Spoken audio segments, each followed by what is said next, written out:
Hello guys, कैसे हैं आप सब लोग। माय डीमन वाइफ की 11वीं एपिसोड के साथ हाजिर हूँ। अभी तक जिसने मेरे चैनल को सब्सक्राइब नहीं किया, मेरे चैनल को सब्सक्राइब कर दे, वीडियो को लाइक और शेयर कर दे, शुक्रिया। 11वीं एपिसोड की शुरुआत में टीचर मार्टिन सारे बच्चों को कहानी सुनाते हैं कि उन्हें ये क्रिस्टल कैसे मिला। टीचर मार्टिन के पास स्पेशल वाला क्रिस्टल उन्हें ड्वार्फ्स के कबीले ने दिया था। टीचर मार्टिन कहते हैं, जब मैं जवान था तब मैं ड्वार्फ्स के कबीले में फोर्जरी सीखने के लिए गया था। ड्वार्फ्स के कबीले वाले सिर्फ अपने आप में रहते हैं, वो बाहर के कबीले वाले लोगों को ज्यादा मुंह नहीं लगाते। लेकिन मेरे अंदर उन्होंने बहुत सारी पोटेंशियल देखी और मेरी डिटर्मिनेशन देखी कि मैं स्टडी करना चाहता हूँ, तो उन्होंने मुझे अपने कबीले में दाखिल होने दिया और मुझे अपना स्टूडेंट बना लिया। उनके दरमियान रहते हुए मैंने बहुत सारी चीजें सीखी और उनका मैंने भरोसा भी जीत लिया। वहाँ पर बहुत सारे दोस्त भी बनाए। पेन के ऊपर इन क्रिस्टल्स को इस्तेमाल करते हुए वेपन्स बनाने का तरीका भी हम लोगों ने वहीं मिलकर बनाया था। ड्वार्फ्स के कबीले वालों के पास सिर्फ 4 ही पेल मून क्रिस्टल थे और उन क्रिस्टल्स में से एक क्रिस्टल उन्होंने मुझे इनाम के तौर पर दिया, क्योंकि मैंने वहाँ पर बहुत ही अच्छे से स्टडी की। मैं तुम लोगों को एक और बात बता दूं, इसी पेल मून क्रिस्टल को इस्तेमाल करते हुए इस सिटी कैपिटल के इर्द गिर्द की दीवार भी मैंने बनाई है। मोडो चिल्लाकर टीचर से कहता है,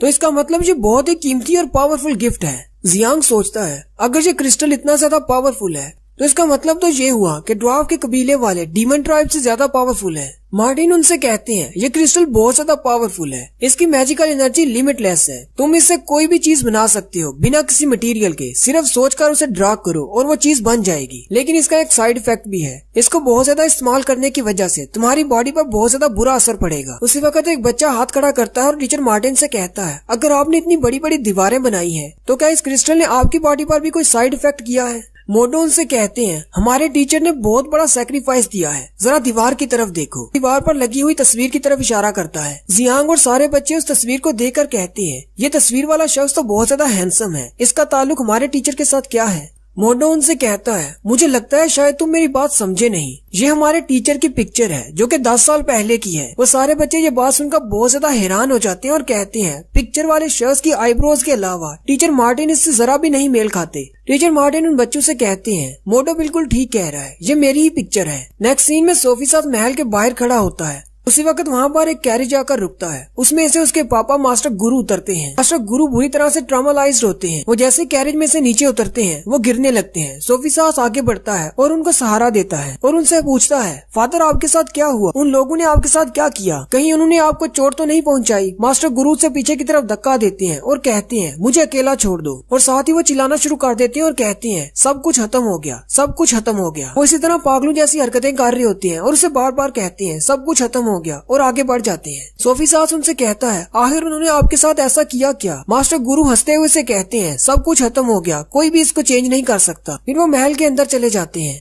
नेक्स्ट सीन तलवारबाजी की क्लास का होता है, जहाँ पर क्वीन के हाथ में एक तलवार होती है और उसने अपनी आंखों पर पट्टी बांधी होती है और वो प्रैक्टिस कर रही होती है। पीछे से उस पर तीर चलाए जाते हैं, वो उन तीरों को ब्लॉक करती है। ड्रोना ये देखकर बहुत ज्यादा खुश हो जाती है और क्वीन से कहती है, तुम तो काफी ज्यादा माहिर हो चुकी हो। डीमन क्वीन सोचती है, मैं इससे पहले बहुत ज्यादा माहिर थी, ये तो इस इंसानी बॉडी की वजह से मेरी मूवमेंट स्लो हो गई है। ड्रोना क्वीन से कहती है, यहाँ से जाने के बाद दोबारा इसकी प्रैक्टिस करना। वहीं पर दूसरे बच्चे बैठे होते हैं, किसी को घुटने पे तीर लगा होता है, किसी के बैक पे लगा होता है। टीचर उससे कहती है, तुम तो इन सब से बहुत ज्यादा बेहतर हो। क्वीन ड्रोना से कहती है, मैं तुम्हारी बात समझ गई, मैं घर जाकर भी प्रैक्टिस करूंगी। स्कूल से छुट्टी के बाद क्वीन वापस अपने हॉस्टल में आ जाती है। वो जैसे ही दरवाजा खोलती है तो वो ये देखकर हैरान हो जाती है, क्योंकि अंदर बिकनी पहन के 2 टीचर्स खड़ी होती हैं। एक टीचर द्रोना होती है और एक टीचर वेडली होती है। क्वीन आगे बढ़ती है और उनसे कहती है, तुम दोनों यहाँ पर क्या कर रही हो। लेकिन वो दोनों से कोई जवाब नहीं देती। क्वीन जैसे ही आगे जाकर उनको हाथ लगाती है, वो ये देखकर हैरान हो जाती है कि ये तो सिर्फ पत्थर की मूर्तियाँ हैं। वहीं जियांग पीछे बैठा होता है, उसे कहता है, क्या ये रियल लग रही है। क्वीन उससे पूछती है, तुमने इन स्टोन स्टैचूज को कलर कैसे किया। जियांग उसे कहता है, अगर तुम मिट्टी में कलर मिला दोगे तो उससे जो भी चीज बनाओगे वो कलर बनेगी। जियांग जमीन पर बहुत सारे पेपर फैलाकर बैठा होता है और क्वीन से कहता है, फ्यूचर में मैं बहुत सारी ऐसी चीजें बनाने वाला हूँ जैसी तुमने पहले कभी नहीं देखी होंगी।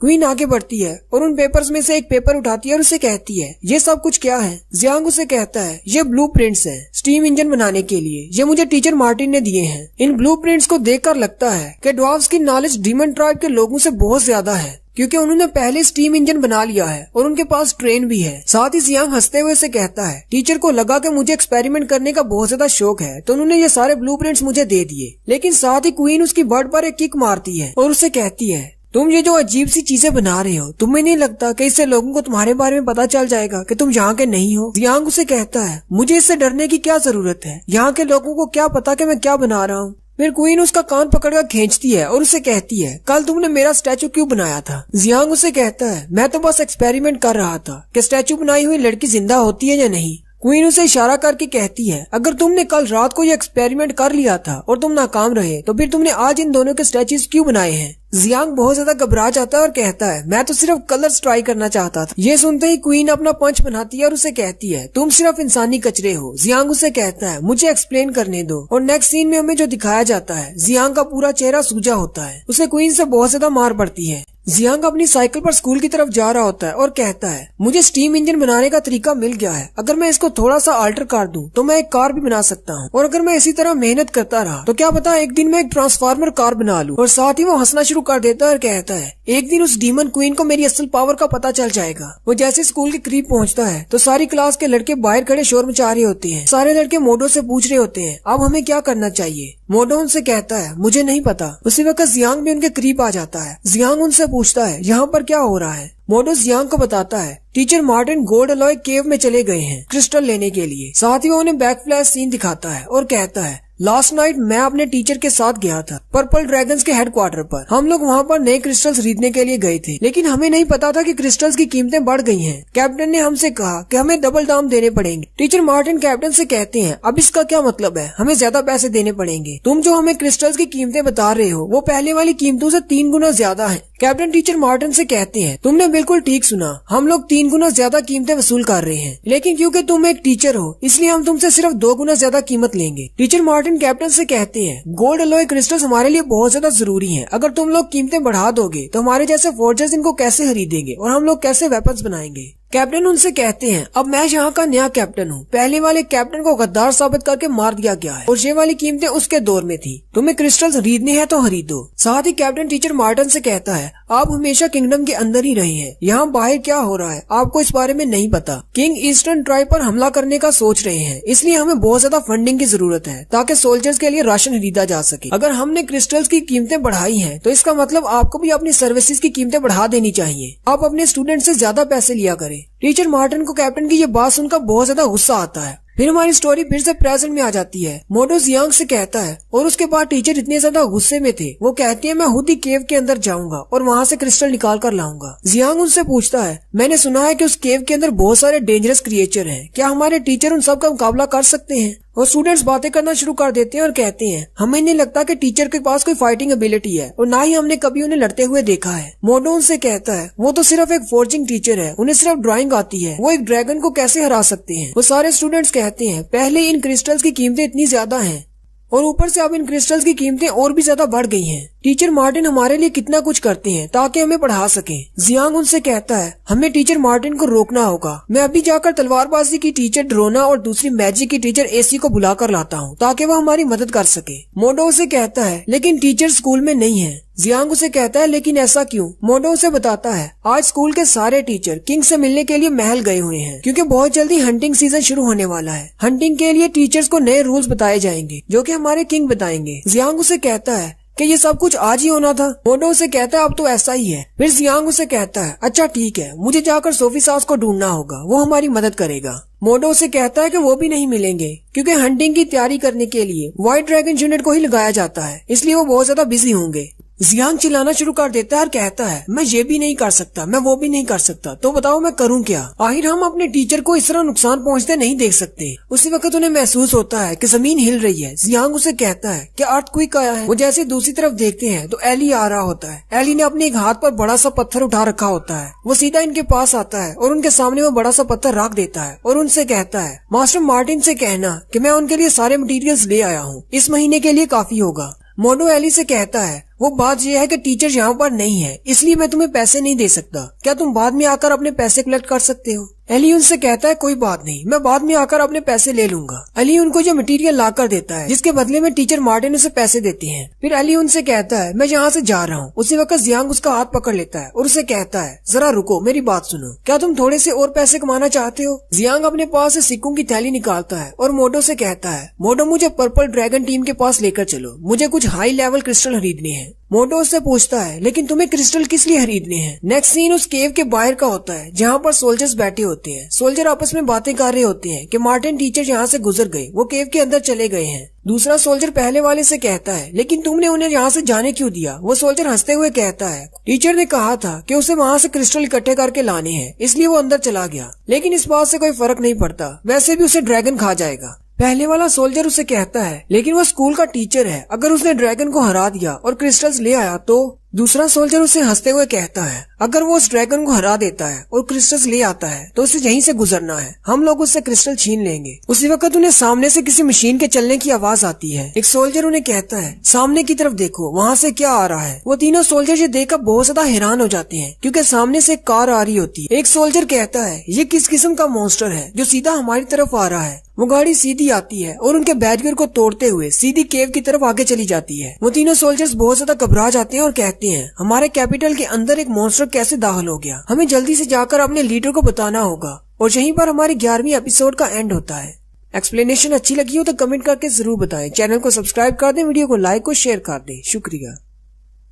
कि जियांग एक गाड़ी बनाता है जिसमें अपने दोस्तों को लेकर केव की तरफ टीचर मार्टिन को बचाने के लिए जाता है। वहाँ पर मौजूद सोल्जर उसे देखकर बहुत ज्यादा डर जाते हैं और कहते हैं हमें अपने लीडर को बताना होगा कि कैपिटल के अंदर एक मॉन्स्टर घुस आया है। उस गाड़ी के अंदर जियांग, मोडो, एली और क्वीन होते हैं। एली जियांग से कहता है क्या तुम इसे थोड़ा आस्ता नहीं चला सकते, जबकि मोडो उससे पूछता है क्या तुमने उन ब्लूप्रिंट से इसी चीज को बनाया है। जियांग उनसे कहता है हाँ मैंने उसे यूज करके इसे बनाया है, ये एक कार है और इसमें मैंने बहुत सारी इम्प्रूवमेंट्स भी की हैं। मैंने इसके अंदर इलेक्ट्रिक क्रिस्टल इस्तेमाल किया है, अब ये बिजली पर चलती है। मोडो उसे कहता है तो इसका मतलब तुमने इलेक्ट्रिक पर्पल स्टोन इसीलिए खरीदा था ताकि तुम इसको बिजली से चला सको। जियांग उसे कहता है हाँ तुम तो बहुत ज्यादा इंटेलिजेंट हो। जियांग उनसे कहता है मुझे तुम लोगों पर पूरा भरोसा है, हम सब लोग मिलकर मास्टर मार्टिन को वहाँ से निकाल लेंगे। एली उसे कहता है जियांग प्लीज सामने की तरफ देखकर ड्राइव करो, जबकि क्वीन भी उसे कहती है बार बार पीछे क्या देख रही हो, सामने की तरफ देखो। जियांग उनसे कहता है किसी चीज को पकड़ लो, मैं इसकी स्पीड बढ़ाने वाला हूँ। नेक्स्ट सीन उस केव का होता है जहाँ पर बाहर कुछ सोल्जर पहरा दे रहे होते हैं। टीचर मार्टिन वहाँ पर जाते हैं, वो उसे रोक लेते हैं। सोल्जर टीचर मार्टिन से कहते हैं ओए तुम कौन हो और यहाँ पर क्या करने के लिए आए हो। टीचर मार्टिन उन्हें बताते हैं कि मैं रॉयल एकेडमी का एक टीचर हूँ और यहाँ पर क्रिस्टल लेने के लिए आया हूँ ताकि मैं अपने स्टूडेंट्स को स्टडी करवा सकूँ। वो सोल्जर मार्टिन से कहते हैं लेकिन तुम यहाँ पर ऐसे नहीं आ सकते, हमारे लीडर ने हमसे कहा है यहाँ पर सिर्फ पर्पल ड्रैगन वाले ही आ सकते हैं, इसके अलावा कोई भी यहाँ से क्रिस्टल नहीं इकट्ठे कर सकता।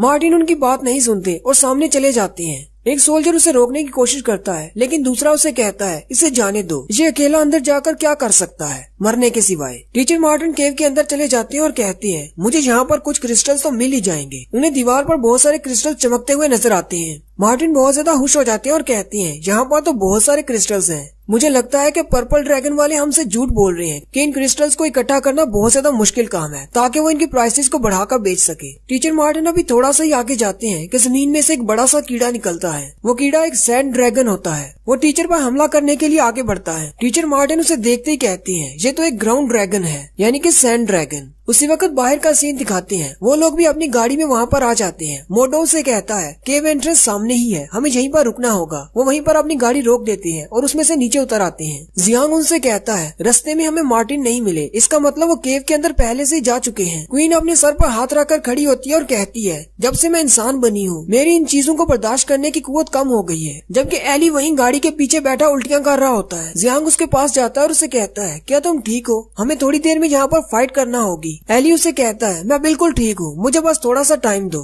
जियांग क्वीन से पूछता है क्या तुम्हें लगता है कि तुम ग्राउंड ड्रैगन्स को हैंडल कर सकती हो। क्वीन उसे कहती है हमारे डीमन ट्राइब में ऐसे ग्राउंड ड्रैगन्स को हम रोस्ट करके खाते हैं। फिर जियांग उनसे कहता है तो फिर चलो अंदर चलते हैं, जाकर मार्टिन को ढूंढते हैं। उसी वक्त केव के अंदर से जोरदार हवा के साथ धूल उड़ती हुई बाहर निकलती है। जब वो धूल हटती है तो टीचर मार्टिन अपने हाथ में एक ट्रॉली पकड़कर बाहर निकल रहे होते हैं। उसमें बहुत सारे क्रिस्टल्स होते हैं, जबकि मास्टर के हाथ में एक बड़ी सी गन होती है। टीचर मार्टिन उन सब बच्चों को वहाँ पर देखकर कहते हैं तुम लोग यहाँ पर क्या कर रहे हो। मोटो आगे बढ़ता है और मार्टिन से कहता है टीचर कहीं आपको चोट तो नहीं लगी। टीचर मार्टिन हंसते हुए उसे कहते हैं मैं बिल्कुल ठीक हूँ, ऐसे छोटे मोटे कीड़ों को तो मैं हैंडल कर ही सकता हूँ। जियांग भागता हुआ टीचर के पास आता है और चमकती हुई आंखों के साथ उन्हें कहता है टीचर क्या आपके पास ये गन है। टीचर मार्टिन उसे कहते हैं नहीं, मुझे नहीं पता गन क्या होती है, ये तो एक स्टीम इजेक्टर है, इसमें से भाप निकलती है। मोटो वो सारे क्रिस्टल देखकर रोना शुरू कर देता है और कहता है ये तो बहुत ही अच्छी बात है, अब हमारे पास बहुत सारे क्रिस्टल्स हैं, हम इनकी मदद से बहुत सारी स्टडीज कर सकते हैं और अब हमें इन क्रिस्टल्स को खरीदने की जरूरत भी नहीं पड़ेगी। टीचर मार्टिन उनसे कहते हैं लेकिन हम इन क्रिस्टल्स को ऐसे इस्तेमाल नहीं कर सकते, हमें पहले इनको रिफाइन करवाना होगा। एली उनसे कहता है हमारे स्कूल में रिफाइनरी क्लास भी है, हम लोग उनसे मदद के लिए कह सकते हैं। जियांग एली से कहता है तुम तो कुछ ज्यादा ही स्मार्ट हो, अगर तुम हमें नहीं बताते तो टीचर को तो पता ही नहीं चलता। जियांग टीचर मार्टिन से कहता है लेकिन रिफाइनरी क्लास के टीचर पर्पल ड्रैगन वालों के साथ मिलकर काम करते हैं, फिर वो हमारी मदद क्यों करेंगे। उसी वक्त क्वीन उनसे कहती है हम यहाँ पर अकेले नहीं हैं, दरख्तों में से पर्पल ड्रैगन यूनिट के सोल्जर्स निकल आते हैं और वो बहुत सारे होते हैं, वो इन सब को चारों तरफ से घेर लेते हैं। जियांग टीचर मार्टिन से कहता है मुझे नहीं लगता ये हमें यहाँ से क्रिस्टल ले जाने देंगे। रिफाइनरी क्लास के टीचर भी उनके साथ होते हैं और मार्टिन से कहते हैं तुम्हारा हौसला बहुत ज्यादा बढ़ गया है जो तुम यहाँ पर आकर क्रिस्टल चुरा रहे हो, क्या तुम्हें नहीं पता ये एरिया पर्पल ड्रैगन यूनिट के अंडर आता है। जियांग टीचर मार्टिन से पूछता है अब ये शख्स कौन है। टीचर मार्टिन उसे बताते हैं यही रिफाइनरी क्लास के टीचर है, इसका नाम यालू है।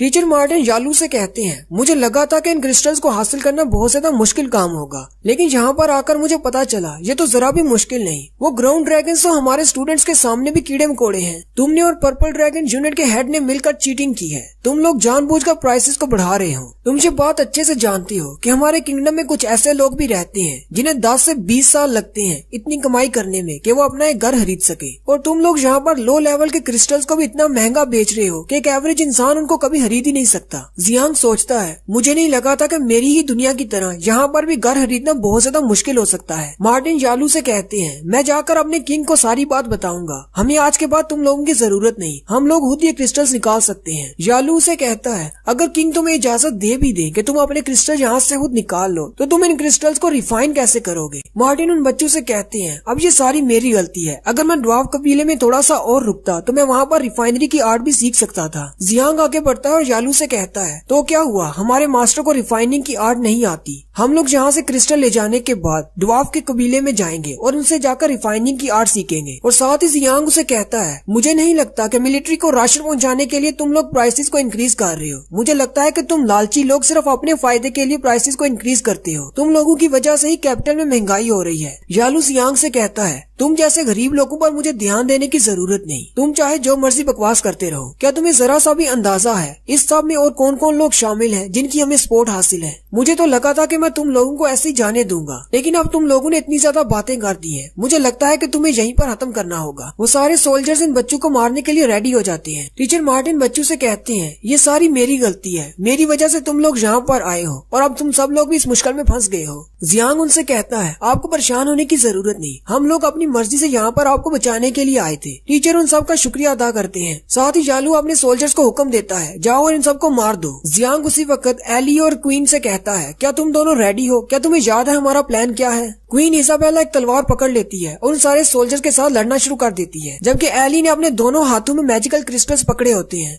और वो टीचर माइक की सिखाई हुई टेक्निक इस्तेमाल कर रहा होता है और सोल्जर्स को पंचेस मारता है। जबकि टीचर मार्टिन की गन भी बड़ी कमाल की होती है, वो भी अपनी गन की मदद से 3-4 सोल्जर्स को पीछे की तरफ धकेल देते हैं। ये देखकर वो सारे सोल्जर्स डर जाते हैं और पीछे हट जाते हैं और कहते हैं ये तो बहुत ज्यादा स्ट्रॉन्ग है, क्या ये स्टूडेंट्स हैं। मोटो भी कहता है मुझे नहीं लगा था कि हमारे टीचर इतने ज्यादा पावरफुल हैं। वहीं पास जियांग जमीन पर बैठा ड्राइंग कर रहा होता है। मोटो उसे कहता है इस फाइटिंग के दौरान तुम यहाँ पर बैठकर ड्राइंग क्यों कर रहे हो। जियांग उसे कहता है मैं एक नया एक्सपेरिमेंट कर रहा हूँ, अगर मैंने ये ठीक से कर दिया तो इसके बाद हमारी फोर्जरी क्लास सबसे ज्यादा पावरफुल क्लास बन जाएगी। दूसरी तरफ एली ने अपने एक हाथ में इलेक्ट्रिक क्रिस्टल पकड़ रखा होता है, जबकि दूसरे हाथ में एक्वा क्रिस्टल पकड़ा होता है। उन दोनों क्रिस्टल्स को अपने हाथ में पकड़कर उनकी एबिलिटीज को इस्तेमाल करते हुए एक बड़ा सा टोर्नेडो बनाता है और उन सोल्जर्स को घुमा घुमा कर मारता है। जबकि दूसरी तरफ क्वीन अपनी तलवार से इन सोल्जर्स को मार रही होती है। वो सोल्जर्स अपने जख्मी हाथ पैर पकड़कर जमीन पर पड़े होते हैं। उसी वक्त एली को महसूस होता है कि उसका पाँव नीचे चिपक गया है। वो जैसे ही नीचे देखता है तो नीचे स्लाइम होता है, जिसकी वजह से उसका पाँव चिपक गया होता है। सामने यालू ने अपने हाथ पर बहुत सारे स्लाइम्स बना रखे होते हैं, ये यालू की स्पेशल एबिलिटी है।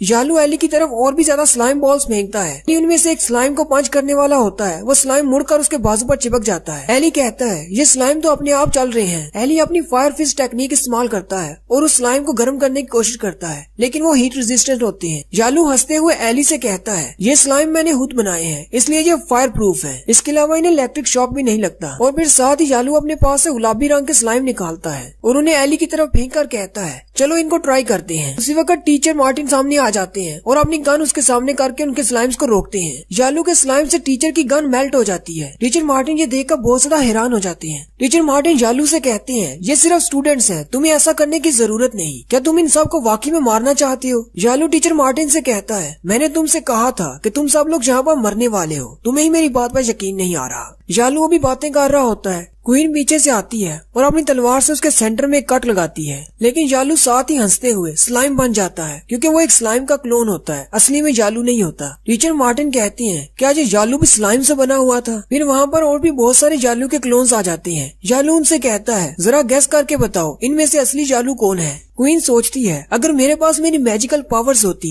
तो मैं इस स्लाइमी कीड़े को कब का मसल देती। वो सारे जालू अपने पास से गुलाबी रंग के स्लाइम के बॉल्स निकालते हैं और उनकी तरफ फेंकते हैं। ये देखकर वो सारे घबरा जाते हैं, जबकि मोटो रोना शुरू कर देता है। उसी वक्त जियांग जो कि उसके पीछे बैठा होता है वो कहता है मेरी ड्राइंग मुकम्मल हो गई। मोटो रोते हुए कहता है मॉम मुझे माफ कर देना, जब आप बूढ़ी हो जाएंगी तो मैं आपका ख्याल नहीं रख पाऊंगा, मैं अभी मरने वाला हूँ। उसी वक्त मोटो के पीछे से जमीन हिलना शुरू हो जाती है क्योंकि वहाँ पर जियांग बैठा होता है। जमीन को हिलता देखकर वो सारे हैरान हो जाते हैं और कहते हैं क्या कोई अर्थक्वेक आया है? जमीन के टुकड़े ऊपर नीचे होते हैं जिससे जियांग उनके अंदर चला जाता है। मोटो वहीं बैठकर रोना शुरू कर देता है और कहता है जियांग तो इसके अंदर गिर गया। टीचर मार्टिन और एली भी परेशान हो जाते हैं और कहती हैं जियांग उन पत्थरों के नीचे आ गया है। वहाँ पर बहुत सारे मिट्टी के बड़े बड़े टुकड़े इकट्ठे होकर जमा हो जाते हैं। जालू अपने बहुत सारे पिंक स्लाइम बॉल्स उनकी तरफ फेंकता है। उसी वक्त उन पत्थरों के दरमियान से जियांग फायर कैनन का इस्तेमाल करते हुए उनके सारे स्लाइम बॉल्स को पीछे की तरफ फेंक देता है, जो कि वापस आकर जालू के सोल्जर्स पर ही गिरते हैं। जालू अपने सामने अपने स्लाइम की शील्ड बना लेता है, जबकि उसके सोल्जर उसके ही स्लाइम के साथ हिट होते हैं और उनके आर्मर्स पिघल जाते हैं। वो सारे सोल्जर चिल्लाना शुरू कर देते हैं, किसी का हाथ जल जाता है तो किसी का पाँव जल जाता है। जालू ये देखकर कहता है आखिर उस मिट्टी के ढेर के नीचे है क्या चीज? फिर जियांग उस पत्थरों के ढेर को तोड़कर बाहर निकलने लगता है। वो सारे लोग ये देखकर हैरान हो जाते हैं। मोटो वहाँ से पीछे की तरफ भागता और कहता है ये तो एक ग्राउंड ड्रैगन है, जल्दी से यहाँ से भागो। टीचर मार्टिन उससे कहती है ये कोई ग्राउंड ड्रैगन नहीं है। क्वीन सोच रही होती है आखिर ये जियांग कर क्या रहा है, जबकि जालू भी ये देखकर डर जाता है और कहता है क्या ये डीमन ट्राइब का कोई डीमन है? और आखिरकार उस मिट्टी के ढेर में से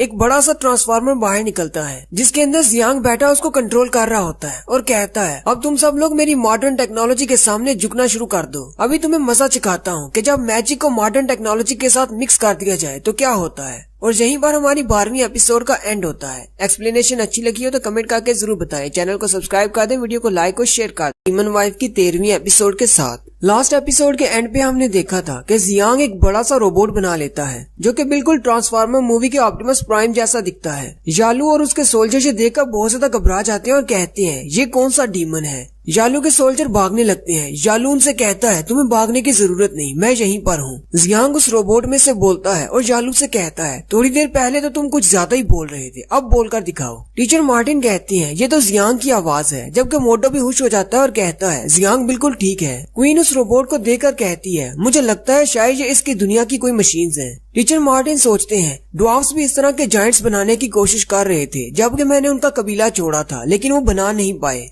मुझे तो यकीन नहीं हो रहा कि जियांग ने इसको बना लिया, जबकि जियांग भी अंदर बैठा यही सोच रहा होता है कि मुझे भी यकीन नहीं था कि मैं इसको बना पाऊंगा। जियांग अपने उस रोबोट को लकी वन नाम देता है। जियांग कहता है इस तरह तो मैं बहुत सारी ऐसी मशीन्स बना सकता हूँ, अगर मुझे क्रिस्टल्स की सही नॉलेज हो कि कौन सा क्रिस्टल कहाँ पे इस्तेमाल करना है। सामने खड़ा जालू अपने सारे क्लोन्स को एक बड़े से स्लाइम में तब्दील कर देता है और एक बड़ा सा स्लाइम बॉल बनाकर उस रोबोट की तरफ फेंकता है, यानी कि जियांग की तरफ फेंकता है। जियांग उसके सामने अपना बाजू करता है। जालू कहता है ये रोबोट तो बहुत ज्यादा बड़ा है, इस पर जरा भी असर नहीं हुआ। फिर साथ ही वो अपने पास से पिंक स्लाइम का एक बड़ा सा बॉल बनाता है और उसे फिर से उस रोबोट की तरफ फेंकता है और कहता है अब देखते हैं इससे कैसे बचते हो। टीचर मार्टिन जियांग से चिल्लाकर कहते हैं इस स्लाइम से बचना, इससे मेटल पिघल जाता है। जियांग सामने से नहीं हटता। वो पिंक स्लाइम सीधा जाकर रोबोट की बॉडी पर गिरता है, लेकिन उसे कुछ भी असर नहीं होता। जियांग हंसते हुए जालू से कहता है मेरा ये रोबोट फायर क्रिस्टल से बना है, इसके मेटल को तुम पिघला नहीं सकते। ये सुनते ही जालू भी चिल्लाना शुरू कर देता है। फिर जियांग आगे बढ़ता है और अपने रोबोट की मदद से उसके सोल्जर्स को पटक पटक कर मारता है। ये देखकर यालू वहाँ से भागने लगता है और कहता है, मैं कुछ ऐसे लोगों को लेकर आता हूँ जो तुम्हें हरा सके। जबकि क्वीन उसके सामने आ जाती है और उसे रोक लेती है। यालू क्वीन से कहता है, तुम लोगों ने पहले बिना परमिशन से यहाँ से क्रिस्टल निकाले और उसके बाद अब तुम एक टीचर को मारने वाले हो, इसके लिए तुम्हें बहुत ज्यादा सजा दी जाएगी। जियांग पीछे से आता है और अपने रोबोट के बड़े से हाथ से यालू को उठा लेता है और उससे कहता है, जो सजा हमें मिलनी चाहिए वही तुम्हें मिलनी चाहिए। सबसे बड़े चोर तो तुम लोग हो और इसके अलावा तुमने टीचर मार्टिन को मारने की कोशिश की। क्यों ना हम अपना मसला लेकर किंग के पास चले। ये सुनते ही यालू बहुत ज्यादा घबरा जाता है। जियांग यालू से कहता है, पर्पल ड्रैगन वाले जितने तुम्हें पैसे दे रहे हैं हम लोग भी तुम्हें उतने ही पैसे दे सकते हैं। तुम आज के बाद हमारे साथ काम करो। यालू से कहता है, लगता है तुम्हें समझ नहीं आ रही, हमारे पीछे जो लोग हैं वो बहुत ज्यादा जालिम हैं और वो बहुत ज्यादा पावरफुल हैं। तुम लोग उनका कुछ भी नहीं बिगाड़ सकते, इसलिए इस मसले में मत पड़ो। उसी वक्त दूसरी तरफ दिखाते हैं, बूरी अपने हाथ में एक वाइन का गिलास लेकर बैठा होता है। उसके साथ उसके 2 आदमी बैठे होते हैं, जबकि पर्पल ड्रैगन टीम का हेड भी वहीं पर होता है। बूरी के साथ जो 2 लोग होते हैं वो भी रॉयल फैमिली का हिस्सा होते हैं। एक का नाम बुश होता है और एक का नाम बूनो होता है। पर्पल टीम के कैप्टन कहते हैं, जल्दी से माल लेकर आओ। उनके सिपाही एक बड़ा सा बॉक्स लेकर आते हैं, उसके अंदर बहुत सारे सिक्के होते हैं। वो उनको बूरी के सामने पेश करते हैं। बूरी उनसे कहती है, ये सिक्के तो बहुत ज्यादा कम हैं। कैप्टन उनसे कहते हैं, लेकिन हमने काउंट किए हैं, ये सारे पूरे हैं, इसमें से हमने कुछ भी अपने लिए नहीं रखा। बुश बूरी से कहता है, क्यों ना हम लोग प्राइसेस को और ज्यादा बढ़ा दें। कैप्टन उनसे कहता है, लेकिन प्राइसेस तो पहले से ही बहुत ज्यादा है। बुश उसे कहता है कि ये हमारा बिजनेस है, अगर हम लोग प्राइसेस को और नहीं बढ़ाएंगे तो हमारा मुनाफा कम हो जाएगा। बूनो भी उसे कहता है, हाँ हमें प्राइसेस बढ़ानी चाहिए। ये सुनकर बूरी उससे कहता है, कैप्टन तुम्हें प्राइसेस को बढ़ाना है, तकरीबन 5 गुना ज्यादा बढ़ा दो। वैसे भी किंगडम के गरीब लोग हमें सपोर्ट करने के लिए ही तो हैं। और साथ ही वो तीनों हंसना शुरू कर देते हैं। कैप्टन कहता है, ये तो मेरी सोच से भी ज्यादा बुरे हैं। उसी वक्त एक सोल्जर भागता हुआ आता है और कैप्टन से कहता है, सर मेरे पास एक न्यूज है। कैप्टन उसे कहता है, कौन सी न्यूज है। वो सोल्जर कैप्टन को बताता है कि टीचर मार्टिन अपने स्टूडेंट के साथ माइन में गए थे और वहाँ से बहुत सारे क्रिस्टल्स निकाल कर ले आए हैं। कैप्टन चिल्लाकर उसे कहते हैं, लेकिन हमने यालू को वहाँ पर भेजा था इस सब को मैनेज करने के लिए। सोल्जर उन्हें बताता है, उन्होंने यालू को पहले ही पकड़ लिया है। ये सुनते ही बूरी भी बहुत ज्यादा हैरान हो जाता है। उसी वक्त गेट के बाहर जियांग और उसकी टीम एक बड़े से ट्रॉलर में आती है। मोडो उनसे पूछता है, यहाँ दरवाजे पर इतने ज्यादा गार्ड्स क्यों हैं? टीचर मार्टिन उनसे कहते हैं, मुझे लगता है कि खबर यहाँ तक पहुँच चुकी है, ये सब लोग हमारे लिए खड़े हैं। वो सोल्जर उनके ट्रक को दरवाजे पर ही रोक लेते हैं। टीचर मार्टिन नीचे उतरते हैं और उनसे कहते हैं, हम लोग यहाँ पर तुम्हारे कैप्टन से मिलने के लिए आए हैं, हमें यहाँ पर मत रोको। उसी वक्त बूरी भी अपने दोनों साथियों और लीडर के साथ बाहर आ जाते हैं। बूरी उससे कहता है, तुम्हें इसको ढूंढने की जरूरत नहीं। टीम लीडर साटो किंग के साथ मीटिंग में है। पर्पल ड्रैगन यूनिट का कैप्टन उसे कहता है, तुम लोगों की हिम्मत बहुत ज्यादा बढ़ गई है, जो कि तुम लोग हमारे खिलाफ जा रहे हो। उन लोगों ने यालू को भी ट्रक में बांध कर रखा होता है। कैप्टन उनसे कहते हैं, टीचर मार्टिन ये तो आपने बहुत ही गलत काम कर दिया। उसी वक्त वो अपने सिपाहियों से कहते हैं, जल्दी से इनको पकड़ लो। सिपाही उनको पकड़ने के लिए आगे बढ़ते हैं तो क्वीन अपनी तलवार पर हाथ रखते हुए उनके सामने आ जाती है और कहती है, एक कदम भी आगे बढ़ाया तो तुम सब लोगों के सर काट दूंगी। बूरी क्वीन को देखकर कहता है, तो तुम भी जहाँ पर हो। जियांग बूरी से कहता है, मुझे लगता है कि तुम भी इस सारे मसले में इन्वॉल्व हो और तुमने ही ये सारी प्राइसेस इंक्रीज करवाई हैं। बूरी जियांग की बात का जवाब नहीं देता, लेकिन क्वीन से कहता है, काफी दिन से मैं स्कूल नहीं आया, इसलिए मैं तुम्हें काफी मिस कर रहा था। क्वीन उसे कहती है, तुम्हारे जैसे लोगों को मैं मुंह नहीं लगाती। जबकि जियांग को गुस्सा आ रहा होता है और कहता है, आखिर इस उल्लू ने मुझे इग्नोर क्यों किया। बुरी क्वीन से कहता है, इन सारे लूजर्स के साथ रहकर तुम कुछ भी हासिल नहीं कर पाओगी, हमारे साथ मिल जाओ। अगर तुम मेरे साथ मिल जाती हो तो मैं तुम्हें बहुत ज्यादा अमीर बना दूंगा। बुरी की बात सुनकर एली भी गुस्सा हो जाता है और उसे कहता है, तुमने एक लूजर किसको कहा। मोटो एली से कहता है, तुम्हें ज्यादा गुस्सा करने की जरूरत नहीं, तुम्हें पता है वो रिजेंट का बेटा है, अगर तुमने इसको पीटा तो हम लोग सारे जेल में चले जाएंगे। बुरी टीचर मार्टिन से कहता है, तुमने एक मिलिट्री लॉ तोड़ा है, इसलिए अब तुम तैयार रहना, तुम्हें कोर्ट में पेश होना होगा। साथ ही बुरी अपने सोल्जर्स से कहता है, जल्दी से इनको पकड़ लो। वो सोल्जर्स उनको पकड़ने के लिए फिर से आगे बढ़ते हैं। उसी वक्त सोफी सास वहाँ पर आ जाता है और उन सोल्जर्स से कहता है, पीछे हट जाओ। जियांग सोफी सास को देखकर बहुत ज्यादा खुश हो जाता है। सोफी सास घोड़े पर बैठा होता है, उसके पीछे टीचर ड्रोना होती है, जबकि उनके साथ मैजिक क्लास की टीचर एसी और उनका स्टूडेंट रेनिस भी होता है। रेनिस को लास्ट एपिसोड में लिएन कहा गया था और इसे बूरी का भाई बताया गया था, लेकिन शायद ट्रांसलेशन की गलती है। ये असल में बूरी का अंकल है और इसका नाम रेनिस है।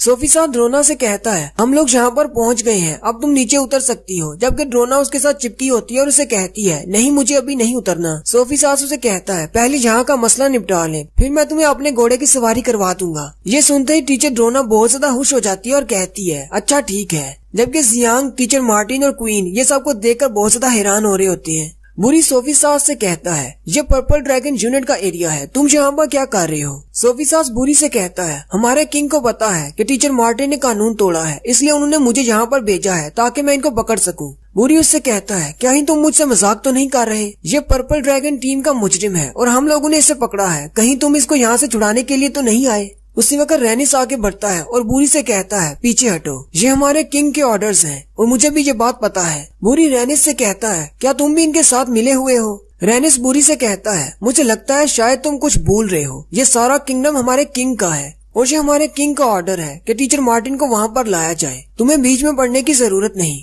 बुरी रेनिस से कहता है, हम सब लोग रॉयल फैमिली से हैं, अब हम लोग इतना तो कर ही सकते हैं। रेनिस उसे कहता है, अगर तुम्हें ये बात पता है कि हम लोग रॉयल फैमिली से हैं, तो तुम्हें ये बात भी पता होनी चाहिए कि मैं तुम्हारा रॉयल अंकल लगता हूँ। साथ ही रेनिस गुस्से के साथ अपनी पावर को अनलीश करता है। उसकी इंटेंसिटी इतनी ज्यादा होती है कि बुरी जमीन पर घुटने टेक देता है, जबकि जियांग भी अपने दिल पर हाथ रख लेता है और कहता है, मुझे बहुत ज्यादा दर्द हो रहा है। क्वीन उसे कहती है, क्योंकि तुम्हारे पास बाउंड्री फोर्स नहीं है, इसलिए तुम्हें पेन हो रही है, क्योंकि तुम इसकी पावर की इंटेंसिटी को बर्दाश्त नहीं कर सकते। ये देखकर जियांग कहता है, रेनिस तो बहुत ज्यादा पावरफुल है। बुश और बूनो आगे बढ़ते हैं और रेनिस से कहते हैं, बुरी बहुत ज्यादा प्रेशर में था, इसलिए उसने आपसे ऐसी बात कर दी, इसे माफ कर दे। रेनिस बुरी से कहता है, क्योंकि तुम एंगस के बेटे हो, यानी कि रीजेंट के बेटे हो, और रीजेंट मेरा रॉयल ब्रदर है, इसलिए मैं तुम्हारी भी उतनी ही इज्जत करता हूँ, लेकिन इस बात का नाजायज फायदा उठाने की कोशिश मत करना। लेकिन सीरियसली अगर मैं तुमसे कहूँ तो मेरी नजर में तुम एक उल्लू के पट्टे के अलावा और कुछ भी नहीं। बुरी बहुत ज्यादा घबरा जाता है और कहता है, अंकल प्लीज मुझे माफ कर दे। रेनिस उसे छोड़ देता है।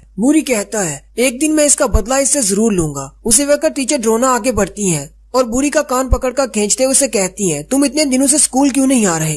बुरी टीचर ड्रोना से कहता है, प्लीज मेरा कान छोड़ दे, मैं कल से स्कूल लाजमी आऊंगा। टीचर ड्रोना सामने खड़ी बुरी को थप्पड़ मार रही होती है। बूनो बुश से कहता है, जाओ और जाकर उसकी मदद करो। बुश उसे कहता है, नहीं, वो टीचर बहुत ज्यादा डरावनी है, मैं उसके पास नहीं जाने वाला। टीचर मार्टिन सोफी सास से कहते हैं, प्लीज सोफी सास मुझे हथकड़ियां पहना लो और मुझे किंग के पास ले जाओ। एसी उससे कहती है, मार्टिन तुम्हें ऐसा करने की जरूरत नहीं, हमारे किंग ने ऐसा कोई ऑर्डर जारी नहीं किया कि तुम्हें पकड़ा जाए। टीचर मार्टिन उसे कहते हैं, तो फिर थोड़ी देर पहले सोफी सास ने ऐसा क्यों कहा? सोफी सास आगे बढ़ता है और मार्टिन से कहता है, मुझे इस बात की खुशी है कि तुम लोग उस माइन से वापस आ गए, वो भी सेफली। जियांग सोफी सास से कहता है, हमारी वजह से तुम फिर से मुश्किल में पड़ गए। सोफी सास आगे बढ़ता है और जियांग के सर पर हाथ रखते हुए से कहता है, दोबारा इस तरह की हरकत मत करना जिससे तुम खतरे में पड़ जाओ, क्योंकि मैं तुम्हें मरता हुआ नहीं देख सकता। जियांग वहीं पर खड़ा ब्लश करता हुआ से कहता है, ठीक है मैं समझ गया। और यहीं पर हमारी 13वीं एपिसोड का एंड होता है। एक्सप्लेनेशन अच्छी लगी हो तो कमेंट करके जरूर बताएं। चैनल को सब्सक्राइब कर दें, वीडियो को लाइक और शेयर कर दें। शुक्रिया। माय डीमन वाइफ की 14वीं एपिसोड के साथ हाजिर हूँ। टीचर ऐसी क्वीन से कहती हैं, हमारे किंग एक बड़ी सेलिब्रेशन रख रहे हैं और हमारे स्कूल को कहा गया है कि हमें हर क्लास से एक सबसे बेहतरीन लड़के या लड़की को वहाँ पर भेजना है। मैंने अपनी क्लास से रेनिस को चुना है और साथ में तुम्हें भी। तुम इस बारे में क्या सोचती हो? क्या तुम उस सेलिब्रेशन में हिस्सा लेना चाहोगी, वो भी हमारी क्लास की तरफ से? क्वीन टीचर एसी से कहती है, आखिर ये सेलिब्रेशन है किस किस्म की? टीचर ड्रोना एसी से कहती है, जबकि तुमने रेनिस को चूज कर लिया है तो फिर तुम इसको क्यों साथ ले जा रही हो? एक ही स्टूडेंट जाना चाहिए, ये मेरी तरफ से जाएगी, स्वर्ड्स क्लास को रिप्रेजेंट करेगी। रेनिस आगे बढ़ता है और क्वीन से कहता है, आखिर तुम्हारा क्या फैसला है? तुम कौन सी क्लास की तरफ से जाना चाहोगी? क्या तुम मेरे साथ सेलिब्रेशन में चलोगी हमारी क्लास को रिप्रेजेंट करने के लिए? उन दोनों को बातें करते हुए देखकर जियांग का मुंह बन जाता है। सोफी सास जियांग से कहता है, चलो एक वॉक करते हैं, मुझे तुमसे कोई बात करनी है और फिर हमें किंग के पास भी जाना है, उनको जाकर सारी बात को एक्सप्लेन भी करना है। जबकि जालू अभी भी ट्रक में बंधा हुआ पड़ा होता है और कहता है, मुझे कब छोड़ने वाले हो? नेक्स्ट सीन रॉयल पैलेस का होता है। वो सारे लोग पैलेस में चले जाते हैं।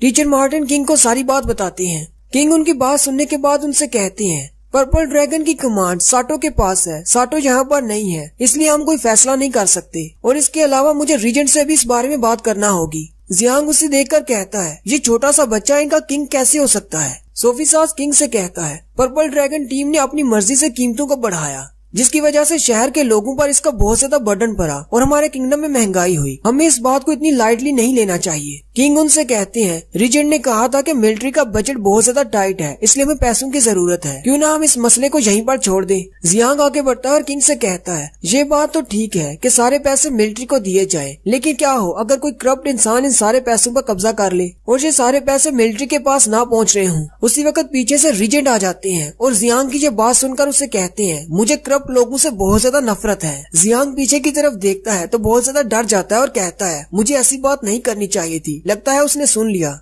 रीजेंट आगे बढ़ते हैं और किंग से कहते हैं मैंने सुना कि यहाँ पर कोई मसला चल रहा है, इसलिए मैं जल्दी से यहाँ पर आ गया। मैंने जब इस सारे मसले को इन्वेस्टिगेट किया तो मुझे पता चला कि पर्पल ड्रैगन टीम के हेड ने प्राइसेस को इंक्रीज किया और उसने करप्शन की, सारे पैसे अपने लिए रख लिए और हमारी मिलिट्री के बजट के नाम पर अवाम को लूटा। मैंने इस मसले को अपने तौर पर हल भी कर दिया है। मैंने उस टीम लीडर को बहुत ज्यादा सजा भी दी है। मुझे इस तरह के चोरों और करप्शन वाले लोगों से बहुत ज्यादा नफरत है। टीचर मार्टिन रीजेंट से कहते हैं फ्यूचर में इन क्रिस्टल्स की कीमतें कौन तय करेगा। रीजेंट पीछे की तरफ घूमते हैं और मिस्टर मार्टिन से कहते हैं आप इस किंगडम के बहुत ज्यादा अहम शख्सियत हैं और साथ ही आपके स्टूडेंट्स भी बहुत ज्यादा इम्पोर्टेंट हैं। इस किंगडम को बनाने में आपका बहुत ज्यादा योगदान है। साथ ही रीजेंट जियांग की तरफ देखते हैं। जियांग बहुत ज्यादा डर जाता है और कहता है मुझे लगता है कि ये शख्स मुझे जरूर मार डालेगा, थोड़ी देर पहले जो मैंने बात की थी। रीजेंट किंग से कहते हैं मेरे पास एक मशवरा है, अगर आप माने तो क्यों ना हम आज के बाद इन प्राइसेस को तय करना और उन क्रिस्टल्स को निकाल कर लाना, ये सारा कुछ टीचर मार्टिन और सोफी सास पर डाल दें। आज के बाद व्हाइट ड्रैगन टीम ही सारे मसले को हैंडल करेगी। ये बात सुनते ही वो सारे हैरान परेशान हो जाते हैं। मार्टिन रीजेंट से कहते हैं क्या आप इस बात के लिए सीरियस हैं? रीजेंट मार्टिन से कहते हैं मैं इस बात के लिए सीरियस हूँ और मुझे ये भी पता है कि उन क्रिस्टल्स को निकालने के बाद रिफाइन करने की जरूरत होती है, इसलिए मैंने मिस्टर यालू से भी बात कर ली है, वो भी आपकी मदद करेंगे। किंग रीजेंट से कहते हैं तो मिलिट्री का बजट कैसे आएगा? रीजेंट कहते हैं मिलिट्री के बजट की जिम्मेदारी भी व्हाइट ड्रैगन टीम पर होगी। जियांग सोचता है अब ये रीजेंट इतना अच्छा कब से हो गया, कहीं ये सोफी सास की वजह से ये सब कुछ तो नहीं कर रहा। किंग उनसे कहते हैं तो फिर तय हुआ, आज के बाद व्हाइट ड्रैगन टीम ही ये सारे मसले संभालेगी। किंग टीचर मार्टिन से कहते हैं मुझे आपकी जरूरत है, मैं आपसे कुछ काम करवाना चाहता हूँ। टीचर मार्टिन उनसे कहते हैं जी आप बताएं आपको क्या काम करवाना है। किंग टीचर मार्टिन से कहते हैं रीजेंट वेस्ट की तरफ एक जंग लड़ने के लिए जा रहे हैं, इसलिए हम लोग हंटिंग फेस्टिवल को पोस्टपोन कर रहे हैं। ये हंटिंग फेस्टिवल अगली बार समर में होगा, इसलिए मैं चाहता हूँ कि तुम 10 दिन के अंदर अंदर एक बड़ा सा अरीना तैयार करो। टीचर मार्टिन उन्हें कहते हैं ठीक है मैं समझ गया। जियांग सोचता है एक बड़ा सा अरीना, इसका मतलब यहाँ पर भी ओलंपिक गेम्स होने वाली है। फिर वो सारे लोग दरबार से बाहर आ जाते हैं। सोफी सास रीजेंट से कहता है आपने हमारी मदद क्यों की, मुझे इस बात की समझ नहीं आई। रीजेंट हंसते हुए सोफी सास से कहती है तुम मेरी आर्मी के एक बहुत ही खास कैप्टन हो, मैं तुम्हें नहीं खो सकता। तुम वो वाहिद सोल्जर हो जिसने 15 साल की उम्र में आर्मी ज्वाइन की थी और बहुत सारे डीमंस को मारा था। तुमने हमारे किंगडम के लिए बहुत सारी लड़ाइयाँ लड़ी हैं, लेकिन उसके बाद तुम्हें गुरु ने अडॉप्ट कर लिया और तुम्हारा सारा एक्शन खत्म हो गया। अब तुम सिर्फ हमारी किंग के एस्कॉर्ट टीम के मेंबर रह गए हो। तुम्हें नहीं लगता कि तुम्हारी तलवार को अभी भी एक्शन की जरूरत है? सोफी सास रीजेंट से कहता है मैं अपने किंग को सर्व करता हूँ, इसलिए मैं उनके लिए कुछ भी करूंगा। मैंने व्हाइट ड्रैगन टीम को इसलिए ज्वाइन किया क्योंकि मेरे फादर गुरु ये चाहते थे कि मैं किंग की सेफ्टी को इंश्योर करूं, लेकिन मुझे इस बात का क्या पता था कि मेरी टीम के अंदर तुम्हारे भेजे हुए सोल्जर्स भी हैं। एक बार हमारे किंग के पास सारी रिस्पॉन्सिबिलिटी आ जाए, उसके बाद मैं टेंशन फ्री हो जाऊंगा और मुझे उनकी प्रोटेक्शन पर इतना ज्यादा जोर नहीं देना पड़ेगा। रीजेंट हंसते हुए उसे कहते हैं इस कंट्री की भागदौड़ उसके हाथ में होनी चाहिए, जो कि इस कंट्री को ठीक तरीके से चला सकता है, फिर चाहे वो हमारे किंग हो या कोई और। सोफी सास रीजेंट से कहता है मैं ये बात जानता हूँ कि हमारे किंग अभी छोटे हैं, इसलिए आप इस कंट्री को चला रहे हैं, लेकिन आपको कंट्री चलाने पर ध्यान देना चाहिए, ना कि अपनी पावर का गलत इस्तेमाल करने पर। ये बात सुनते ही रीजेंट भी गुस्सा हो जाते हैं और अपनी पावर को अनलीश करते हैं और सोफी सास से कहते हैं क्या तुम्हारे पापा गुरु ने तुमको नहीं बताया कि हमारे कंट्री की क्या हालत है? सोफी सास रीजेंट से कहता है लेकिन मैं आपसे पूछना चाहता हूँ। साथ ही वो अपनी तलवार पर भी हाथ रख लेता है। आखिर तुमने मेरे फादर के साथ ऐसा क्या किया कि वो इतने ज्यादा परेशान है? रीजेंट के साथ साथ सोफी सास भी अपनी पावर को अनलीश करता है। जियांग से देखकर बहुत ज्यादा घबरा जाता है। टीचर मार्टिन जियांग से कहते हैं मेरे पीछे छुप जाओ, अगर इन दोनों ने अपनी पावर को और ज्यादा अनलीश किया तो तुम इसको हैंडल नहीं कर पाओगे। सोफी सास और रीजेंट के दरमियान फाइट स्टार्ट होने वाली होती है कि उसी वक्त व्हाइट ड्रैगन के सोल्जर आते हैं और कैप्टन से कहते हैं कैप्टन कुछ मसला हो गया है, हमें आपसे बात करनी है। सोफी सास उनसे कहता है क्या हो गया? वो सोल्जर सोफी सास से कहते हैं असल में ये बात मास्टर गुरु के बारे में है। मास्टर गुरु ने लाइब्रेरी में अपने आप को फांसी लगा लिया है। ये सुनते ही सोफी सास के साथ बाकी सारे भी हैरान परेशान हो जाते हैं, जबकि रीजेंट हंसते हुए कहते हैं गुरु ने तो मुझे बहुत ज्यादा शर्मिंदा कर दिया और मुझे लगा था कि वो बहुत ज्यादा टफ है।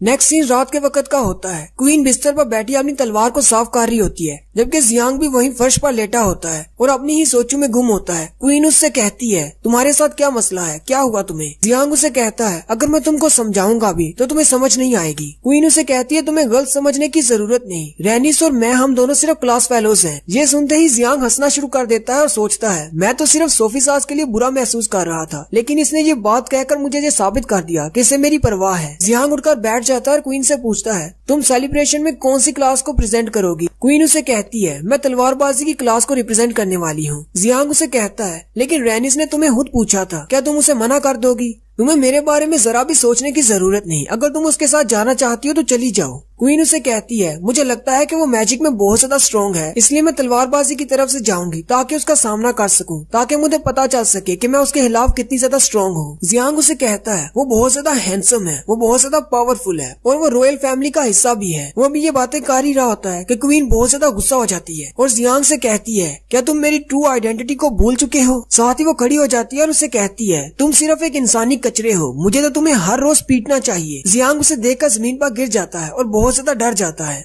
नेक्स्ट सीन दिन के वक्त का होता है। सोफी सास अपने फादर की कब्र पर खड़ा होता है। टीचर मार्टिन और जियांग भी उसके साथ होते हैं। टीचर मार्टिन कहते हैं, मास्टर गुरु बहुत ही अच्छे इंसान थे और वो हमारे किंग के टीचर भी थे, उन्होंने इस किंगडम के लिए बहुत कुछ किया है। जियांग सोफी सास से कहता है, अगर तुम किसी से बदला लेना चाहते हो तो मैं तुम्हारा पूरा साथ दूंगा। क्वीन उसे कहती है, हाँ मैं भी तुम्हारा साथ दूंगी। टीचर द्रोना आगे बढ़ती है और उन दोनों के सर पर हाथ रखते हैं और उनसे कहती है, तुम लोग बदला लेने की बात को भूल क्यों नहीं जाते? रीजेंट इस किंगडम के सबसे ताकतवर फाइटर हैं। रीजेंट जब जवान थे तो उन्होंने डीमन ट्राइब के किंग जॉर्ज ओसा के साथ फाइट की थी और मुझे नहीं लगता कि हमारे रीजन के अलावा कोई भी ऐसा इंसान जिंदा है जिसके पास डीमन किंग के साथ फाइट करने की ताकत हो। जियांग क्वीन से पूछता है, क्या ये तुम्हारे पापा के बारे में बात कर रहे हैं? क्वीन उसे कहती है, मैंने अपने पापा से सुना है कि सिर्फ यही वो एक इंसान था जो मेरे पापा की गिरफ्त से भागा था और वो भी जिंदा। सोफी सास उनसे कहता है, मास्टर गुरु मेरे असली फादर नहीं थे, उन्होंने मुझे गोद लिया था और वो मेरे लिए मेरे फादर से भी बढ़कर थे। साथ ही सोफी सास अपनी बैकग्राउंड स्टोरी शुरू करता है। सोफी सास कहता है, 20 साल पहले ये दीवारें नहीं थी, हम लोग किंगडम में ही रहा करते थे। मेरी फैमिली बहुत ज्यादा गरीब थी, लेकिन मेरे पापा बहुत ज्यादा मेहनत किया करते थे ताकि मुझे और मेरे भाई हम दोनों को पाल सके। एक शाम ऐसा हुआ कि हमारे गांव पर बैंडिट्स ने हमला कर दिया। मेरे फादर ने बहुत ज्यादा हिम्मत दिखाई और उन लुटेरों के सामने खड़े हो गए और हमारे गाँव के लोगों को बचाने की कोशिश की, लेकिन वो एक लुटेरे के हाथों मारे गए। मैंने आगे बढ़कर उस लुटेरे के कान पर काट लिया, लेकिन उस लुटेरे ने अपनी तलवार से मुझे भी जख्मी कर दिया और फिर उन्होंने मुझे जमीन पर फेंक दिया। उन्हें लगा शायद मैं मर गया हूँ। उन लुटेरों ने वहाँ पर सभी लोगों को मार दिया जिन लोगों ने भागने की कोशिश की। बाकी सबको वो पकड़कर अपने साथ ले गए। मेरे छोटे भाई को भी अपने साथ ले गए। मेरी माँ और मेरे पापा दोनों मर चुके थे। जब मैंने आसपास से पूछा तो मुझे पता चला कि मेरे भाई को वो लोग उठाकर ले गए हैं और उन लोगों ने उसे डीमन ट्राइब में बेच दिया है। उस दिन के बाद से मैंने तलवारबाजी सीखने की कोशिश की ताकि मैं अपने भाई को वापस ढूंढ सकूं। जब मेरी उम्र 15 साल हुई तो मैंने मिलिट्री ज्वाइन करने के लिए फॉर्म सबमिट करवाए। सोफी सास कहता है, फिर मैं एक सोल्जर बन गया। सोल्जर बनने के बाद डीमन ट्राइब के साथ हमारी जंग हुई। मैंने वहाँ पर बहुत सारा एक्सपीरियंस हासिल किया। उन डीमंस के साथ लड़ते लड़ते मैं बहुत ज्यादा स्ट्रॉन्ग हो गया और बहुत बार मैं बहुत ज्यादा शदीद जख्मी भी हुआ, यहाँ तक कि मैं मरता मरता बचा। एक दिन मास्टर गुरु वहाँ पर आए हमारे कैंप में जख्मियों को देखने के लिए। उस वक्त तक मुझे फ्रंट लाइन सोल्जर बना दिया गया था। वहीं कैंप में एक सोल्जर था जो कि बहुत ज्यादा जख्मी था। वो कह रहा था कि प्लीज मुझे मार डालो, मुझसे ये दर्द बर्दाश्त नहीं हो रहा। मास्टर गुरु गुस्सा हो जाते हैं और सोल्जर से कहते हैं, तुम लोगों ने इसे दूसरी जगह पर क्यों नहीं लेकर गए? तुम्हारे डॉक्टर्स कहाँ पर हैं? इसका इलाज क्यों नहीं किया जा रहा? वो सोल्जर मास्टर गुरु से कहता है, हमारे जो भी मेडिक्स थे वो सारे डीमन ट्राइब के हाथों मारे गए, इसलिए हमारे पास अब कोई भी डॉक्टर नहीं बचा। उसी वक्त सोफी सास आगे बढ़ता है और उस लड़के को अपनी तलवार से मार देता है। ये देखकर मास्टर गुरु बहुत ज्यादा हैरान हो जाते हैं और उससे पूछते हैं, तुमने ऐसा क्यों किया? सोफी सास उनसे कहता है, जब तक डॉक्टर्स यहाँ पर पहुँचेंगे तब तक ये जिंदा नहीं बचेगा, इसलिए मैं नहीं चाहता कि ये तब तक दर्द में रहे। और यहीं पर आपकी 16वीं एपिसोड के साथ 15वीं एपिसोड के एंड में हमने देखा था कि वो सारे बच्चे कंपटीशन में हिस्सा लेने के लिए ट्रेनिंग करना शुरू कर देते हैं। रैनिस को ट्रेनिंग करते हुए दिखाते हैं, जबकि हमारी डीमन क्वीन इजाबेला भी ट्रेनिंग कर रही होती है, जो कि एक झरने के नीचे बैठी होती है। टीचर ड्रोना की कोशिश होती है कि वो भी अपनी बाउंड्री फोर्स को इस्तेमाल करना सीख जाए। झरने के पानी के नीचे बैठे हुए ही अपने ही दिमाग के अंदर चली जाती है, जहाँ पर उसे अपने आप का सामना होता है। क्वीन से कहती है, तुम्हें मुझसे डरने की जरूरत नहीं, मैं तुम हूँ। क्वीन इजाबेला जहाँ पर खड़ी होती है उसके नीचे उसके डीमन दोस्तों की लाशें पड़ी होती हैं, सारे उसके जनरल या फिर उसके स्पाई होते हैं। दूसरी क्वीन हमारी इजाबेला से कहती है, ये सब कुछ हम दोनों ने किया है, या फिर ऐसा कहूँ कि सिर्फ तुमने किया है, इन सब की मौत की जिम्मेदार तुम हो। क्वीन इजाबेला उसे कहती है, मैं कैसे इन सब की मौत की जिम्मेदार हूँ? दूसरी वाली क्वीन उसे कहती है, ये सब कुछ तुम्हारी वजह से हुआ है, इन सब ने अपनी जानें तुम्हारे लिए दी ताकि तुम्हारी जान को बचाया जा सके, क्योंकि तुम इनकी क्वीन थी लेकिन तुम इनकी हिफाजत नहीं कर पाई। तुमने इंसानों पर भरोसा किया और उस ट्रीटी को साइन करने के लिए आगे बढ़ गई। साथ ही तुमने अपनी कमांडर जूलियन पर भरोसा किया और उसने भी तुम्हें धोखा दे दिया क्योंकि तुम क्वीन बनने के लायक ही नहीं थी। तुम एक बेवकूफ हो। इन सब की जान गई तुम्हारे गलत फैसलों की वजह से। इजाबेला उसे पीछे की तरफ धक्का देती है और कहती है ये सब कुछ मेरी वजह से नहीं हुआ। और साथ ही वो रोते हुए कहती है मैं तो बस इंसानों के साथ समझौता इसलिए करना चाहती थी कि मैं अपने लोगों को और ज्यादा मरता हुआ नहीं देखना चाहती थी। मुझे क्या पता था कि मेरे ही लोग मेरे खिलाफ हो जाएंगे और इंसानों के साथ मिलकर मुझे धोखा देंगे। दूसरी वाली क्वीन उसे कहती है हमारे पापा का फैसला बिल्कुल ठीक था कि सारी दुनिया पर कब्जा कर लिया जाए, लेकिन उस फैसले में भी तुमने हमारे पापा का साथ नहीं दिया। लेकिन फिर भी हमारे बहुत सारे डीमन भाइयों ने तुम्हारा साथ दिया क्योंकि तुम एक क्वीन थी, लेकिन तुम एक क्वीन होने के लायक नहीं। उन सब ने अपनी जानें दे दी सिर्फ तुम्हें बचाने के लिए। कहीं तुम ये बात भूल तो नहीं चुकी कि तुम एक डीमन क्वीन हो, कोई इंसान नहीं। उसी वक्त डीमन क्वीन के साथी जो कि जमीन पर मरे पड़े होते हैं वो उसकी टांग को पकड़ लेते हैं और उसे हमारी डीमन क्वीन कहकर पुकारना शुरू कर देते हैं। डीमन क्वीन से देखकर बहुत ज्यादा गुस्सा हो जाती है और अपनी अंदर की पावर को अनलीश करती है और दूसरी वाली क्वीन से कहती है तुम्हें मुझे याद दिलाने की जरूरत नहीं, मैं आज भी एक डीमन क्वीन हूँ, कोई इंसान नहीं। टीचर ड्रोना जो कि झरने के साथ खड़ी होती है, उन्हें अचानक बहुत ज्यादा पावर का फ्लो महसूस होता है। क्वीन अभी झरने में बैठी होती है लेकिन उसकी बाउंड्री फोर्स इतनी ज्यादा होती है कि वो अपनी पावर पर कंट्रोल नहीं कर पा रही होती। टीचर ड्रोना ये देखकर बहुत ज्यादा हैरान हो जाती है और कहती है इसकी पावर तो बहुत ज्यादा है। ये देखकर टीचर ड्रोना जल्दी से आगे बढ़ती हैं और उसकी गर्दन पर एक पंच मारती हैं जिससे क्वीन बेहोश हो जाती है। ड्रोना कहती है मैंने इससे पहले ऐसी बाउंड्री फोर्स कभी नहीं देखी, इससे पहले सिर्फ डीमंस की बाउंड्री फोर्स ऐसी होती है जो कि बहुत ज्यादा ईवल है। नेक्स्ट सीन रिफाइनरी क्लास का होता है। जालू अपने पास से नए स्लाइम्स बना रहा होता है। उसी वक्त ट्रोल्स बुश वहाँ पर आता है और जालू से कहता है तुम्हारे पास क्या है, मुझे यहाँ पर क्यों बुलाया है। जालू बुश को देखकर कहता है ये कमीना मेरा स्टूडेंट है लेकिन फिर भी मुझे टीचर नहीं कहता। जालू बुश से कहता है मैंने एक नया कंपाउंड बनाया है, इस नए मैजिकल कंपाउंड की मदद से तुम रेनिस को भी हरा सकते हो। ये सुनते ही बुश बहुत ज्यादा खुश हो जाता है और टीचर से कहता है क्या वाकई में। जालू से कहता है हाँ बिल्कुल, लेकिन मैं तुम्हें ये मैजिकल आइटम तभी दूंगा जब तुम मेरी एक शर्त मानोगे। और यहाँ पर जालू से अपनी शर्त नहीं बताता। नेक्स्ट सीन एक बाजार का होता है जहाँ पर सोफी सास अपने एक सोल्जर दोस्त के साथ चलता हुआ जा रहा होता है। सोफी सास का दोस्त उससे पूछता है मैंने काफी अरसे से जियांग को नहीं देखा, उसकी फोर्जरी क्लास कैसी चल रही है। वो दोनों इतने ज्यादा हैंडसम होते हैं कि बाजार में खड़ी लड़कियां उनको देखकर बहुत ज्यादा खुश हो रही होती हैं। सोफी सास उसे कहता है टीचर मार्टिन ने कभी उसके लिए होल्ड बैक नहीं किया, उन्होंने अपनी सारी नॉलेज उसको दे दी है और वो कहते हैं जियांग के पास बहुत ज्यादा पोटेंशियल है, एक दिन वो उनसे भी ज्यादा आगे निकल जाएगा। सोफी सास का दोस्त उसे कहता है मैंने जियांग की ड्राइंग्स देखी हैं, वो बहुत ही अच्छा ड्राइंग करता है। सोफी सास के हाथ में एक बकेट होती है जिसके अंदर बहुत सारे फल होते हैं। सोफी सास अपने दोस्त से कहता है जीबी भी बहुत ज्यादा मेहनत कर रही है। जीबी यानी कि इजाबेला डीमन क्वीन। सोफी सास कहता है मैं उनको चीयर अप करने के लिए ये सब कुछ ले जा रहा हूँ। दोस्त सोफी सास से कहता है क्या ये सब कुछ उस एलिना ने तैयार किया है, मैंने सुना है कि तुम दोनों मिलकर बहुत ज्यादा मेहनत करते हो। सोफी सास उसे कहता है अब बस भी करो। बाजार में चलते हुए उनकी नजर सामने एक शॉप पर पड़ती है। दोस्त सोफी सास से कहता है वहाँ सामने देखो वहाँ पर क्या है। वो दोनों शॉप पर आते हैं। वहाँ पर एक शख्स लेटा होता है जिसने अपने पेट पर एक छोटा सा पंखा रखा होता है और वो बड़े मजे के साथ उसकी ठंडी हवा ले रहा होता है। सोफी सास उससे पूछता है तुम ये क्या चीज बेच रहे हो। वो दुकानदार उनसे कहता है इसको एक पंखा कहते हैं और ये बहुत ही अमेजिंग है, तुम लोगों को बस इसके नीचे लगी हुई रस्सी को खींचना है और ये चलना शुरू हो जाएगा और इससे बहुत ही ठंडी हवा निकलेगी। सोफी सास का दोस्त एक पंखे को चलाकर उसके सामने खड़ा हो जाता है और सोफी सास से कहता है सोफी सास ये तो बहुत ज्यादा अमेजिंग है, जरा इसको देखो। उसी वक्त वो दूसरी तरफ देखते हैं तो गली में बहुत सारी अजीब सी चीजें होती है। दो लोग साइकिल चला रहे होते हैं जबकि एक बच्चे के पास हैंडल वाली स्केटबोर्ड होती है। दोस्त सोफी सास से कहता है ये चीजें कौन सी है, मैंने पहले इनको कभी नहीं देखा। सोफी सास कहता है मैंने भी ऐसी चीजें पहले नहीं देखी। वहीं पर एक जगह पर भीड़ जमा होती है। एक शख्स साइकिल्स बेच रहा होता है, उसके पास बहुत सारी साइकिल्स होती हैं। वो 2 कॉइन की एक साइकिल बेच रहा होता है। एक बहुत ही अमीर शख्स वहाँ पर आता है और कहता है मुझे 10 साइकिल्स चाहिए, अपनी फैमिली के हर शख्स के लिए एक साइकिल।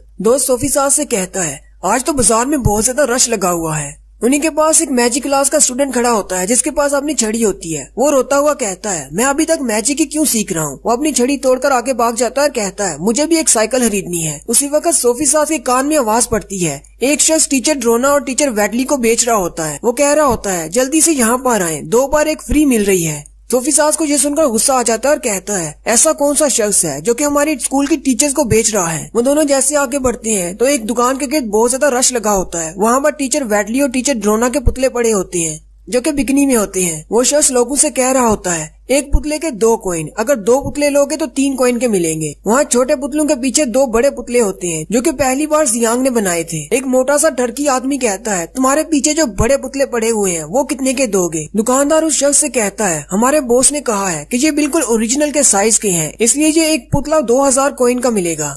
सारे ग्राहक ये सुनकर कहती हैं, ये तो बहुत ज्यादा महंगा है, लेकिन उनमें से कुछ अभी भी कह रहे होते हैं, लेकिन हमें यही खरीदनी है। सोफी सास आगे बढ़ता है और उस शॉपकीपर से कहता है, कहीं तुम्हारे बॉस का नाम जियांग तो नहीं? शॉपकीपर उसे कहता है, कैप्टन हमारे बॉस का नाम जियांग ही है, आपको कैसे पता? इस पूरे बाजार में तो रश लगा हुआ है, सारी चीजें बॉस जियांग की हैं। ये सारी चीजें उसने अपनी फोर्जरी क्लास में इन्वेंट की हैं, हम लोग इन्हें बेच रहे हैं। उसी वक्त हैंस और मोटो भी अपने बड़े से ट्रक में वहाँ पर आते हैं। सोफी सास और दोस्त देखकर हैरान हो जाते हैं। दोस्त उससे कहता है, क्या ये एक बड़ा सा मॉन्स्टर है? सोफी सास उसे कहता है, नहीं ये मॉन्स्टर नहीं है, इसे भी जियांग ने बनाया है, ये एक मोटर कार है। ट्रक में से मोटो बाहर निकलता है और सोफी सास को देखकर बहुत ज्यादा खुश हो जाता है और उसे हाय बोलता है। नेक्स्ट सीन अरीना का होता है। सोफी सास अपने दोस्त के साथ अरीना पर चला जाता है। टीचर मार्टिन उनसे कहते हैं, हमने अरीना का काम मुकम्मल कर लिया है। सोफी सास ये देखकर कहता है, आप तो बहुत ही महान हैं, आपने 10 दिनों में इतना बड़ा अरीना खड़ा कर दिया। टीचर बहुत ज्यादा खुश हो जाते हैं और कहते हैं, कमेंट्स के लिए शुक्रिया। टीचर मार्टिन उससे कहते हैं, मुझे लगता है कि आप यहाँ पर जियांग से मिलने के लिए आए हैं, लेकिन जियांग यहाँ पर नहीं है, वो एली के साथ यूजलेस नंबर के फॉरेस्ट में गया है। सोफी सास कहता है, आज यूजलेस नंबर वाले फॉरेस्ट में जाकर उसको क्या मिलने वाला है? टीचर मार्टिन उसे कहते हैं, मुझे नहीं पता, उसने कहा था उसे कोई एक्सपेरिमेंट करना है। उसी वक्त वहाँ पर मोटो आता है। मोटो के पास एक बड़ा सा बॉक्स होता है और वो सोफी सास से कहता है, जियांग ने जाने से पहले ये आपको देने का कहा था। वो उसे खोलते हैं तो उसके अंदर बहुत सारे सिक्के होते हैं। टीचर मार्टिन सोफी सास से कहती है, ये सारे सिक्के उसने मिलिट्री फंड में जमा करवाने का कहा है। सोफी सास कहता है, मैं इन पैसों को कैसे ले सकता हूँ, ये तो हमारे ही किंगडम के लोगों की मेहनत की कमाई है। टीचर मार्टिन उसे कहते हैं कि ऐसी बात नहीं है, अब हमारे शहर में महंगाई बहुत ज्यादा कम हो गई है क्योंकि हम माइन में रोबोट्स का इस्तेमाल कर रहे हैं उन क्रिस्टल्स को निकालने के लिए, जबकि टीचर माइक के स्टूडेंट्स भी हमारी मदद कर रहे हैं। इससे उनकी ट्रेनिंग हो जाती है और हमारा काम भी हो जाता है। पास से एक छोटा सा क्रिस्टल निकालता है और सोफी सास से कहता है, ये छोटा सा क्रिस्टल पहले 10 गोल्ड कॉइन्स का मिलता था। टीचर यालू भी इस क्रिस्टल को रिफाइन करने के लिए हमसे 5 गोल्ड कॉइन लेते थे, लेकिन अब उन्होंने भी अपनी प्राइस कम कर दी है। अब हम लोग 10 गोल्ड कॉइन्स में ऐसे 5 क्रिस्टल खरीद सकते हैं, यानी कि पर क्रिस्टल में 2 गोल्ड कॉइन्स का पड़ता है। ये सुनकर सोफी सास उनसे कहता है, इसका मतलब इससे तो महंगाई में कमी आएगी। टीचर मार्टिन उसे कहते हैं, हाँ बिल्कुल ऐसी ही बात है, ये लोगों के पास कुछ इजाफी पैसे थे जिन पैसों से उन्होंने जियांग की बनाई हुई चीजों को खरीदा है, इसलिए तुम इन्हें अपने मिलिट्री फंड के लिए इस्तेमाल कर सकते हो। Next scene useless number forest का होता है।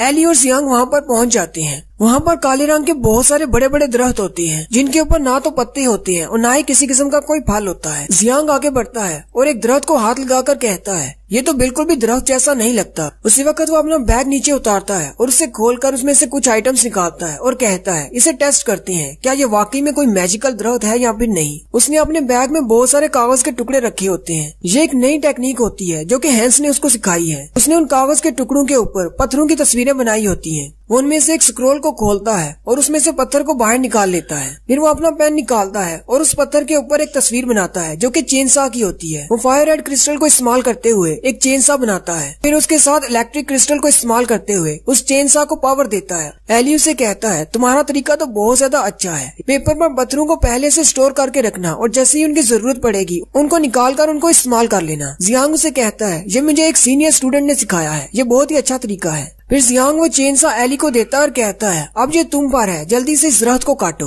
एली वो चेनसा पकड़ लेता है और उसे दरख्त पर चलाना शुरू कर देता है, लेकिन उसका चेनसा उस पर जरा भी नहीं चलता। एली उससे कहता है, तुम्हारे इस गैजेट की मदद से मैं इसको नहीं काट पा रहा। उसी वक्त उसका चेनसा टूट जाता है, लेकिन वो दरख्त नहीं कटता। जियांग कहता है, मेरा चेनसा स्टील का बना हुआ था, आखिर ये भी इस दरख्त को क्यों नहीं काट पाया। जियांग आगे बढ़ता है और कहता है, इस चेनसा की मदद से तो इस दरख्त पर जरा सा डेंट भी नहीं पड़ा। आखिर ये दरख्त है किस चीज का। जियांग जब उसको करीब से देखता है तो कहता है, ये तो बहुत ही बढ़िया हो गया। एली उसे कहता है, तुम्हें पता है कि ये बिल्कुल बेकार है, ये यूजलेस नंबर है, तो फिर तुम इनको इस्तेमाल करने की कोशिश क्यों कर रहे हो। जियांग एली से कहता है, तुम्हें ये यूजलेस इसलिए लगता है क्योंकि तुम इसको इस्तेमाल नहीं कर पाए। तुम लोग इसे इसलिए इस्तेमाल नहीं कर पाए क्योंकि तुम लोग इसे घर बनाने के लिए या फिर इसे लकड़ी समझ रहे थे, लेकिन अगर हम इसको सही जगह पर इस्तेमाल करेंगे तो ये यूजलेस नंबर भी सबसे वैल्यूएबल चीज बन जाएगी। जियांग यहाँ पर ये नहीं बताता कि असल में ये यूजलेस नंबर है क्या चीज, ये एक पौधा है, दरख्त है या क्या चीज है, लेकिन अगर मैं गैस करूँ तो मुझे लगता है शायद ये डायमंड है। आप लोग भी अपना गैस करके बता सकते हैं। और यहीं पर हमारी 16वीं एपिसोड का एंड होता है।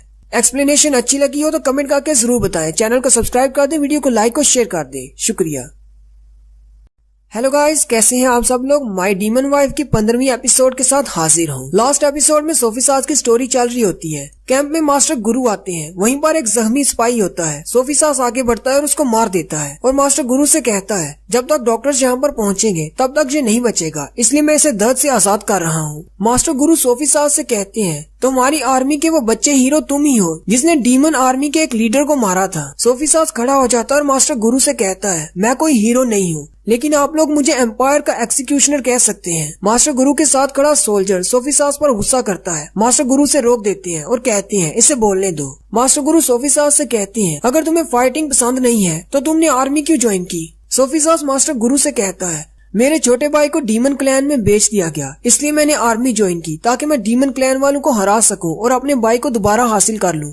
लेकिन आर्मी ज्वाइन करने के बाद मुझे पता चला कि चाहे मैं कितना भी अच्छा सोल्जर क्यों ना बन जाऊं, हमारे दुश्मन के साथ फाइट करने के दौरान मेरे बहुत सारे दोस्तों को नुकसान जरूर पहुंचेगा। दूसरा सोल्जर सोफी सास से कहता है तुम्हारी फैमिली अभी भी हमारे दुश्मन के पास है, तो तुम्हें इसके लिए ज्यादा मेहनत करना चाहिए और उनको मारना चाहिए ताकि तुम अपनी फैमिली को वापस हासिल कर सको। सोफी सास उनसे कहता है ये सोल्जर जिसको मैंने अभी मारा है इसका नाम रोथ था और ये आर्मी में मेरा जूनियर था। ये मुझसे बहुत ज्यादा मुतासिर था, इसलिए ये मेरे बहुत सारे काम कर दिया करता था और अभी इसकी उम्र सिर्फ 17 साल थी। और इसी की तरह हमारी आर्मी में और भी बहुत सारे बच्चे हैं। और अगर मेरे कैप्टन ये चाहते हैं कि मैं अपने दोस्तों की लाशों के ऊपर से होता हुआ अपने भाई को वापस हासिल कर लूं, तो मैं ऐसा नहीं करूंगा। मैं आर्मी छोड़ दूंगा। अब मैं बहुत ज्यादा थक चुका हूँ, मैं यहाँ से जा रहा हूँ। सोल्जर चिल्लाकर उससे कहता है क्या तुम हमारी मिलिट्री लॉ को तोड़ना चाहते हो यहाँ से भागकर। मास्टर गुरु सोफी सास से कहते हैं अगर हम तुम्हारे भाई को ढूंढने के लिए तुम्हारे तरीके को बदल दें तो क्या तुम इसको एक्सेप्ट करोगे। तुम्हें फाइटिंग नहीं करना पड़ेगी और तुम अपने भाई को भी ढूंढ लोगे। सोफी सास कहता है कि मैंने उनकी ये ऑफर मान ली और उसके बाद मास्टर गुरु ने मुझे गोद ले लिया और मैं उनका बेटा बन गया। उसके बाद से मैं व्हाइट ड्रैगन टीम का कैप्टन हूँ। हम लोग सिर्फ किंग की सेफ्टी का ख्याल रखते हैं, जंग नहीं लड़ते। लेकिन मैंने अपने भाई को ढूंढने का मिशन जारी रखा। फिर हमारी स्टोरी प्रेजेंट में आ जाती है। सोफी सास उनसे कहता है मास्टर गुरु की यही ख्वाहिश थी, न सिर्फ हमारा किंगडम बल्कि डीमन ट्राइब के साथ भी अमन हो और हम सब लोग मिलजुल कर रहें। और मैं भी अपने पापा की ख्वाहिशात के साथ बहुत ज्यादा मुतासिर था, मुझे भी ऐसा ही लगता है। क्वीन उससे कहती है सारे ट्राइब्स के दरमियान पीस बनाना बहुत ज्यादा मुश्किल है, वार करने से भी ज्यादा।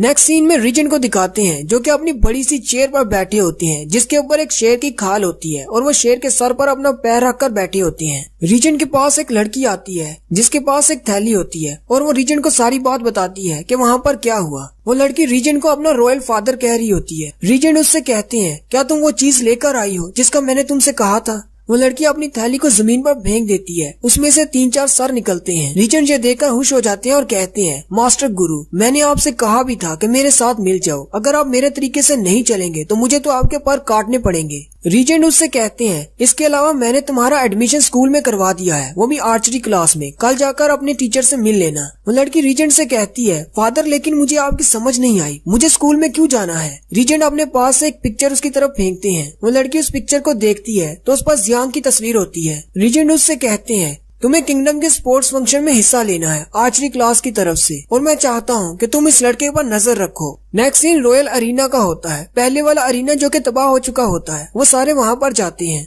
टीचर मार्टिन अपनी पूरी क्लास के साथ वहाँ पर आए होते हैं। जियांग उनसे कहता है आपके पेन की मदद से एक पूरा अरीना तो आप बिल्ड कर सकते हैं, लेकिन जो पहले का यहाँ पर अरीना है इसको कैसे डिस्ट्रॉय करेंगे। मार्टिन उनसे कहते हैं इसलिए तो मैं मैजिक क्लास की टीचर एसी और टीचर माइक को अपने साथ लेकर आया हूँ। टीचर माइक जियांग से कहते हैं ओए बच्चे मैंने तुम्हें काफी दिनों से नहीं देखा। जियांग उनसे कहता है हेलो टीचर माइक, कैसे हैं आप। टीचर माइक जियांग से कहते हैं एली मुझे तुम्हारे बारे में बताता रहता है कि तुम फौजी क्लास में चले गए हो और काफी अच्छा परफॉर्म कर रहे हो। एसी माइक से कहती है अब तुम शुरू कर सकते हो। माइक सामने की तरफ जाते हैं और हवा में जंप करते हुए अरीना के ऊपर चढ़ जाते हैं और फिर वहाँ से ऊंचा एक जंप लगाते हैं और अपना पंच बनाकर जमीन की तरफ उसे मारते हैं, जिससे एक बड़ा सा पावर टोर्नेडो बनता है और वो सारे अरीना की दीवारें टूटना शुरू हो जाती हैं। उसी वक्त भी टीचर एसी आगे बढ़ती हैं और अपनी मैजिकल फील्ड से उस पूरे अरीना को कवर कर लेती हैं, जिससे उस पूरे अरीना का मलबा उसी फील्ड के अंदर रहता है। साथ ही टीचर एसी अपनी उस फील्ड को छोटा करती जाती हैं, यहाँ तक कि वो बिल्कुल छोटी सी हो जाती है। जियांग कहता है यहाँ पर बिल्डिंग गिराने वालों का क्या काम, ये लोग खुद ही काफी हैं। टीचर एसी उस बड़े से अरीना को पत्थरों का एक छोटा सा ढेर बना देती है। टीचर माइक कहते हैं इससे तो मेरी कमर में दर्द हो गया। फिर वो दोनों अपना काम खत्म करके वहाँ से चले जाते हैं। टीचर मार्टिन उनका शुक्रिया अदा करते हैं। जियांग एली से कहता है सिर्फ 10 दिन रह गए हैं कंपटीशन में, तुम जाकर प्रैक्टिस नहीं करोगे? एली जियांग से कहता है, मेरे टीचर माइक ने कहा है कि यहाँ पर काम करना भी ट्रेनिंग का एक हिस्सा है, इसलिए मैं यहाँ पर काम करूंगा। जियांग उससे कहता है, तुम तो बहुत ज्यादा गरीब हो, कहीं तुम इन पत्थरों को फिर से बेचकर पैसे तो नहीं कमाने वाले। टीचर मार्टिन जियांग से कहते हैं, एली के बहुत सारे छोटे बहन भाई हैं, इसलिए उसे ये काम करना पड़ता है, इसीलिए वो पढ़ाई के साथ साथ पैसे भी कमाता है। ना सिर्फ वो फोर्जरी क्लास को पत्थर बेचता है, बल्कि वो और भी बहुत सारे काम करता है ताकि अपनी फैमिली को पैसे बेच सके। जियांग ये बात सुनकर खुश हो जाता है और एली से कहता है, तुम ना सिर्फ एक अच्छे स्टूडेंट हो बल्कि एक अच्छे बड़े भाई भी हो। एली उससे कहता है, अगर मैं इस टूर्नामेंट को जीत जाता हूँ तो मुझे बहुत ज्यादा इनाम मिलेगा, इससे मेरी फैमिली की बैकग्राउंड अच्छी हो जाएगी, इसलिए मुझे इस कंपटीशन को जीतना ही होगा। जियांग भी सोच में पड़ जाता है, क्या इस कंपटीशन जीतने वाले को बहुत ज्यादा इनाम मिलने वाला है? यहाँ पर मोटो आता है और उसे कहता है, हाँ क्यों नहीं, बहुत ज्यादा इनाम मिलेगा। इस टूर्नामेंट को जीतने वाले को 1000 गोल्ड कॉइन्स मिलेंगे, इसके अलावा चमचमाती ट्रॉफी भी मिलेगी। जियांग ये सुनकर कहता है, इतने पैसों से तो मैं सिर्फ चंद गोल्ड और लोहे क्रिस्टल ही खरीद सकता हूँ। मोटो से कहता है, सिर्फ यही नहीं बल्कि इसके बाद तुम मिलिट्री ज्वाइन कर सकते हो। इनाम जीतने वाले को सोल्जर का खिताब दिया जाएगा और स्कूल से अपनी स्टडीज खत्म करने के बाद तुम सीधा मिलिट्री ज्वाइन कर सकते हो। जियांग मोटो से पूछता है, तो इसका मतलब अगर मैं एक सोल्जर बन जाऊं तो क्या मैं इस शहर को छोड़कर जा सकता हूं? मोटो से कहता है, हाँ क्यों नहीं, तुम जा सकते हो, लेकिन अकेले नहीं जा सकते। जियांग खुश हो जाता है और कहता है, इसका मतलब मैं इसाबेला को अपने साथ ले जाकर डीमन ट्राइब जा सकता हूँ, क्योंकि अगर मैं छुट्टियां खत्म होने से पहले अपनी दुनिया में वापस नहीं पहुंचा तो मैं बहुत बड़ी मुश्किल में पड़ जाऊंगा। फिर टीचर अपना काम शुरू करते हैं और उन बच्चों से कहते हैं, ब्लूप्रिंट्स को देखो और नक्शा ठीक से बनाना। उसी वक्त टीचर के 3 और स्टूडेंट्स आते हैं जो कि पिछली क्लास से थे। टीचर उन तीनों को देखकर बहुत ज्यादा खुश हो जाते हैं और कहते हैं, मुझे खुशी हुई कि तुम लोग यहाँ पर आ गए। वो तीनों टीचर मार्टिन से कहते हैं, हम लोग आपके स्टूडेंट्स हैं, चाहे हम लोग अब स्कूल में नहीं है, लेकिन आपके लिए तो हम हमेशा ही हाजिर हैं। मोटो भी उन तीनों को देखकर बहुत ज्यादा खुश हो जाता है और कहता है, मुझे यकीन नहीं हो रहा कि तीनों सीनियर्स यहाँ पर एक साथ हैं। वो सीनियर जियांग को देखकर कहते हैं, तो तुम ही जियांग होगे। वो उसे कहते हैं, हमने तुम्हारे बारे में सुना है कि तुम बड़ी बड़ी मैकेनिकल मशीनें बना सकते हो, इसके अलावा तुमने स्टीम इंजन भी बनाया है, आखिर तुमने ऐसा किया कैसे? जियांग हंसते हुए उनसे कहता है, असल में मेरा दिमाग बहुत बड़ा है, इसलिए शायद। जियांग उनसे कहता है, मैंने मोटो से तुम्हारे बारे में भी सुना है कि तुम लोग बहुत ही अच्छे फोर्जर्स हो और इस किंगडम के लिए बहुत कुछ कर रहे हो। टीचर मार्टिन उनसे कहते हैं, मैंने इन तीनों को यहाँ पर इसलिए बुलाया है ताकि ये तुम लोगों को स्टडी करवा सके, क्योंकि मैं इस अरीना को बिल्ड करने में अपना सारा ध्यान लगाने वाला हूँ। टीचर मोटो और जियांग से कहते हैं, मैं चाहता हूँ कि तुम लोग स्पेशल ट्रेनिंग करो इन 10 दिनों में। वो दोनों परेशान होकर ये सोच रहे होते हैं, आखिर हम दोनों क्यों? टीचर मार्टिन आगे बढ़ते हैं और जियांग के कंधे पर हाथ रखते हुए उसे कहते हैं, तुमने एक बार मुझसे कहा था कि आखिर फौजी क्लास वाले फाइटिंग में हिस्सा क्यों नहीं लेते? मैं तुम्हें सच बताऊं तो मुझे फाइटिंग करने का आइडिया बिल्कुल भी अच्छा नहीं लगता, लेकिन मुझे लगता है कि हमें कहीं ना कहीं जिंदगी में फाइटिंग करने की जरूरत पड़ सकती है,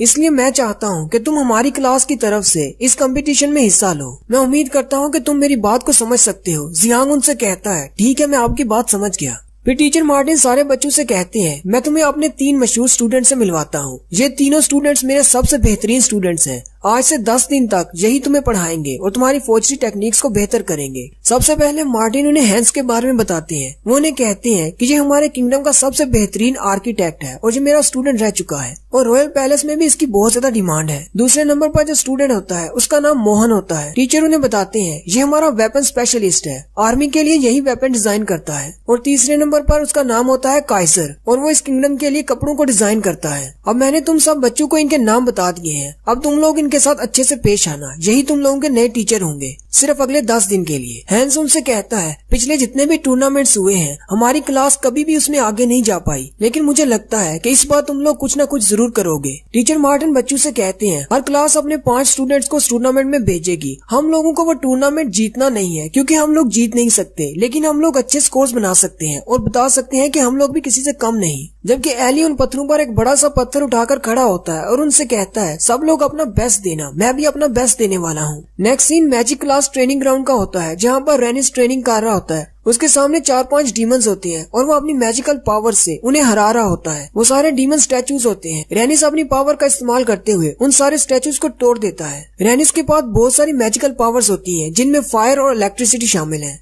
टीचर एसी के साथ एक और लड़की खड़ी होती है जो कि रेनिस के साथ पार्टिसिपेट करेगी। वो लड़की रेनिस को देखकर कहती है, टीचर ये तो बहुत ज्यादा पावरफुल है, अगर ये इतना ही ज्यादा अमेजिंग है तो आप इसे अकेले टूर्नामेंट में क्यों नहीं जाने देती। टीचर उसे कहती है, नहीं मैं ऐसा नहीं कर सकती, मैं नहीं चाहती कि ड्रोना सेकंड प्लेस पर भी आए, इसलिए तुम्हें इसके साथ जाना ही होगा। दूसरी तरफ टीचर ड्रोना इजाबेला की ट्रेनिंग करवा रही होती है। वो उसे एक झरने पर लेकर जाती है और उसे झरने के नीचे बिठा देती है, जबकि झरने का पानी उसके ऊपर गिर रहा होता है। ड्रोना कहती है, इसकी तलवारबाजी के स्किल्स तो बहुत ज्यादा अच्छे हो चुके हैं, लेकिन मैं चाहती हूँ कि ये अपनी बाउंड्री फोर्स को भी इस्तेमाल करे।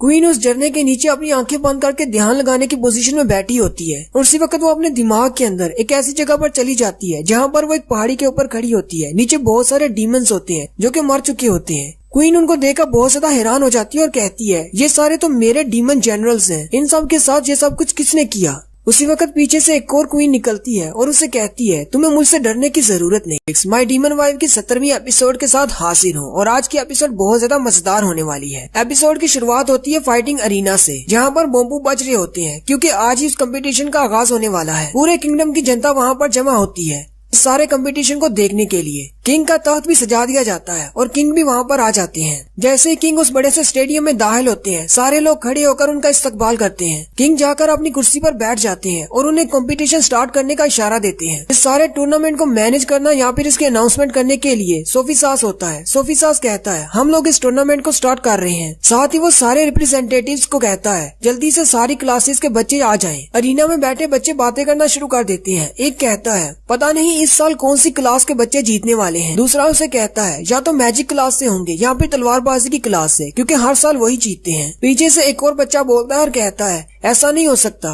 क्योंकि इस बार कॉम्बैट क्लास के बच्चे भी बहुत ज्यादा पावरफुल हैं। मुझे लगता है कि उनके जीतने के भी चांसेस हैं। सबसे पहले मैजिक क्लास के बच्चे आते हैं। टीचर एसी भी उनके साथ होती है। मैजिक क्लास की तरफ से टोटल 5 बच्चे हिस्सा ले रहे हैं, जबकि उनमें सबसे ज्यादा पावरफुल रेनिस है। सारे बच्चे इनको देखकर बहुत ज्यादा खुश हो जाते हैं और कहते हैं, इनके साथ तो रेनिस है, ये तो बहुत ज्यादा पावरफुल है, इसका मतलब यही लोग जीतने वाले हैं। जबकि वहीं ग्राउंड में 2 लड़कियां बैठी होती हैं। एक चिल्लाकर रेनिस से कहती है, मुझे तुम्हारे बच्चे चाहिए। दूसरी उसे कहती है, तुम बहुत ज्यादा कूल हो, मुझसे शादी कर लो। सेकंड नंबर पर तलवारबाजी की क्लास आती है, जिसमें टीचर ड्रोना के साथ साथ हमारी क्वीन इजाबेला भी होती है। इजाबेला के साथ बुरी भी होता है। ग्राउंड में फिर से शोर मच जाता है कि इनके साथ तो रॉयल कैंडिडेट है जो कि रीजेंट का बेटा बुरी है, लेकिन साथ ही वो क्वीन को देखकर बहुत ज्यादा खुश हो जाते हैं और कहती हैं, ये लड़की तो बहुत ज्यादा हॉट है। सोफी सास आगे बढ़ता है और क्वीन से कहता है, इस बार तुम्हें होल्ड बैक करने की जरूरत नहीं। क्वीन उसे कहती है, हाँ क्यों नहीं, मैं अपनी पूरी जान लगा दूंगी। तीसरे नंबर पर कॉम्बैट क्लास के स्टूडेंट्स आते हैं, जिनमें बूनो और एली होते हैं। चौथे नंबर पर तीरंदाजी की क्लास के टीचर उनके साथ स्टूडेंट्स होते हैं। 5वें नंबर पर रिफाइनरी क्लास आती है, जिनके साथ टीचर यालू होते हैं और उनके स्टूडेंट में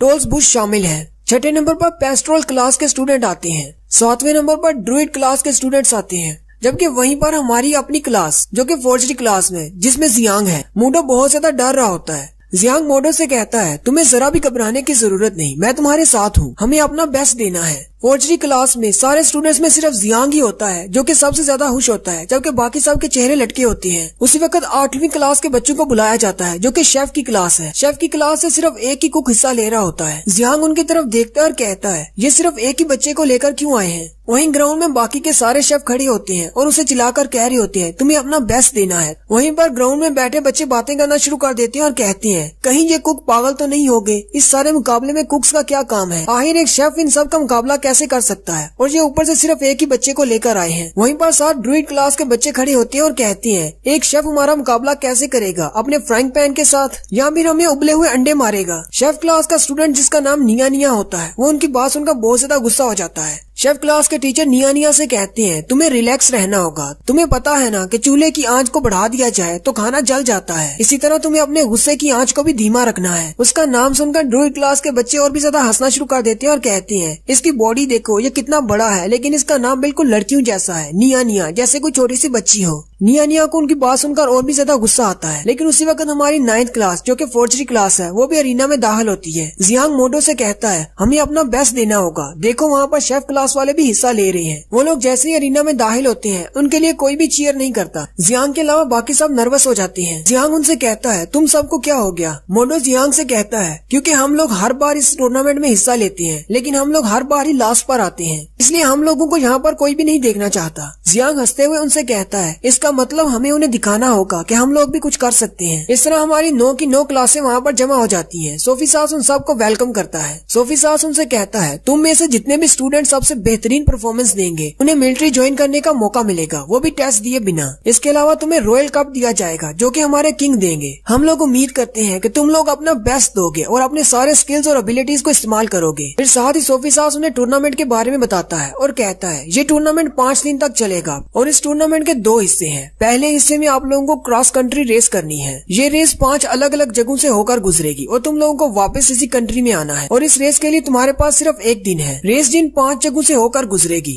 5 सबसे खतरनाक जगह हैं। जहाँ से हमारी रेस स्टार्ट होगी उसका नाम है लेक ऑफ साउंड और उसके बाद तुम्हें फॉलन फॉरेस्ट में जाना है। तुम्हारी तीसरी मंजिल विंडी सिटी होगी। विंडी सिटी को पार करने के बाद तुम लोगों को फायर रेड सैंड रिवर में से होकर गुजरना है और ये रेस वापस आकर किंगडम में खत्म हो जाएगी। फौजी क्लास के तीनों सीनियर स्टूडेंट भी ग्राउंड में बैठे होते हैं। वो कहते हैं, ये तीनों प्लेसेस तो बहुत ज्यादा खतरनाक है, इस बार ये बहुत ज्यादा मुश्किल नहीं हो गया? सोफी सास उनसे कहता है, जैसे ही तुम लोग अपने पड़ाव को पार कर लोगे वहाँ पर एक पोर्टल ओपन होगा, उससे तुम नए पड़ाव में चले जाओगे। हर पोर्टल में से गुजरने पर तुम लोगों को पॉइंट्स मिलेंगे। जो पहले गुजरेगा उससे ज्यादा पॉइंट्स मिलेंगे। लेकिन इन 5 लोकेशंस में हमने 10 किंगडम टोकन छुपा रखे हैं। अगर तुम्हें एक टोकन मिल जाता है तो तुम्हें उसके भी पॉइंट्स मिलेंगे। हर टोकन के 10 पॉइंट्स मिलेंगे। तुम में से जो स्टूडेंट सबसे ज्यादा टोकन इकट्ठे करेगा वही स्टूडेंट सेकंड राउंड में जाएगा। इसका मतलब ये हुआ कि तुम में से सिर्फ 16 बच्चे ऐसे होंगे जो कि इस टूर्नामेंट की सेकंड स्टेज तक पहुंच पाएंगे। साथ ही सोफी सास उनसे कहता है, ये 5 जगह बहुत ज्यादा खतरनाक है, इसलिए तुम सब लोगों को अपने साइन करना होंगे कि तुम लोग अपनी मर्जी से इस टूर्नामेंट में हिस्सा ले रहे हो। अगर तुम लोग इस टूर्नामेंट को छोड़ना चाहते हो तो अभी भी वक्त है, पीछे हट जाओ। उनके सामने एक मैजिकल रिंग ओपन होता है। उन्हें उस पर अपना हाथ लगाना होता है। बाकी के सारे बच्चे उस पर अपना हाथ लगाकर अपनी रजिस्ट्रेशन करवा लेते हैं, जबकि मोडो डरकर वहीं पर खड़ा होता है। मोडो जियांग से कहता है, ये सारी बहुत ज्यादा खतरनाक जगह हैं। मुझे लगता है कि हमें अभी भी वापस मुड़ जाना चाहिए। जियांग आगे बढ़ता है और जबरदस्ती मोडो के साइन करवा देता है और उसकी रजिस्ट्रेशन हो जाती है। मोडो चिल्लाते हुए उसे कहता है, ये तुमने क्या कर दिया, और साथ ही वो रोना शुरू कर देता है। जियांग हंसते हुए उससे कहता है, अब बहुत देर हो चुकी है, तुम्हारे साइन हो गए हैं, अब चलो मेरे साथ। वहीं पर अरीना में एक पोर्टल ओपन होता है जो कि उन्हें साउंड ऑफ लेक के पास लेकर जाएगा, या लेक ऑफ साउंड के पास। टीचर एसी रेनिस से कहती है, जल्दी करो और जाओ, इस रेस को तुम्हें ही जीतना है। सारे बच्चे उस पोर्टल से अंदर जाना शुरू कर देते हैं।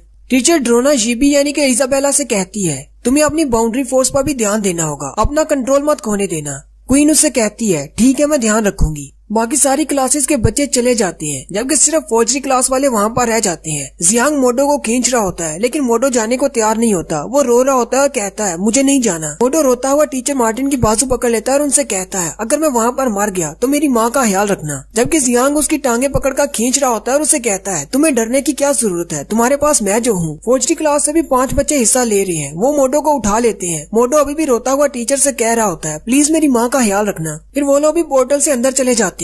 उसी वक्त जालू टीचर मार्टिन के पास आता है और उसे कहता है, टीचर मार्टिन, तुम्हें भी कुछ तैयारी करनी होगी। मार्टिन उसे कहता है, कैसी तैयारी? जालू हंसते हुए से कहता है, तुम्हें अपने लिए 5 ताबूत तैयार करने होंगे, क्या पता तुम्हारे बच्चों की लाशें वापस आएं। जियांग जैसे ही इस पोर्टल से बाहर निकलता है तो वो देखकर हैरान हो जाता है। सामने एक बड़ी सी झील होती है, इसी को लेक ऑफ साउंड कहते हैं। सारे बच्चे उसी लेक के किनारे पर खड़े होते हैं। वो झील बहुत बड़ी होती है। जियांग मोडो से पूछता है, क्या ये वाकई में एक झील है? मुझे तो ये बहुत बड़ा समुद्र लग रही है। जियांग मोडो से पूछता है, क्या तुम्हें पता है इसको लेक ऑफ साउंड क्यों कहते हैं? उसी वक्त मैजिक क्लास की लड़की आगे आती है और उनसे कहती है, इसको लेक ऑफ साउंड इसलिए कहते हैं क्योंकि यहाँ पर अगर तुम एक बार आवाज दोगे तो वो हजारों बार गूंजेगी, इसी वजह से इसे लेक ऑफ साउंड कहा जाता है। एली आगे बढ़ता है और कहता है, मैं ट्राई करके देखता हूँ। एली उस लेक के किनारे पर खड़ा होकर कहता है, हाय, मेरा नाम एली है। उसी वक्त उस लेक में से वापस आवाज आती है, मेरा नाम एली है, मेरा नाम एली है। वो गूंजना शुरू हो जाती है। एली कहता है, ऐसा लग रहा है जैसे हजारों लोग मेरा नाम पुकार रहे हैं। मैजिक क्लास का दूसरा लड़का रेनिस से कहता है, हम लोग इस लेक को कैसे क्रॉस करेंगे? रेनिस उसकी बात का कोई जवाब नहीं देता और पीछे की तरफ घूम जाता है और सीधा क्वीन के पास आ जाता है और आते ही क्वीन से कहता है, क्या तुम मेरे साथ इस झील को पार करना चाहोगी?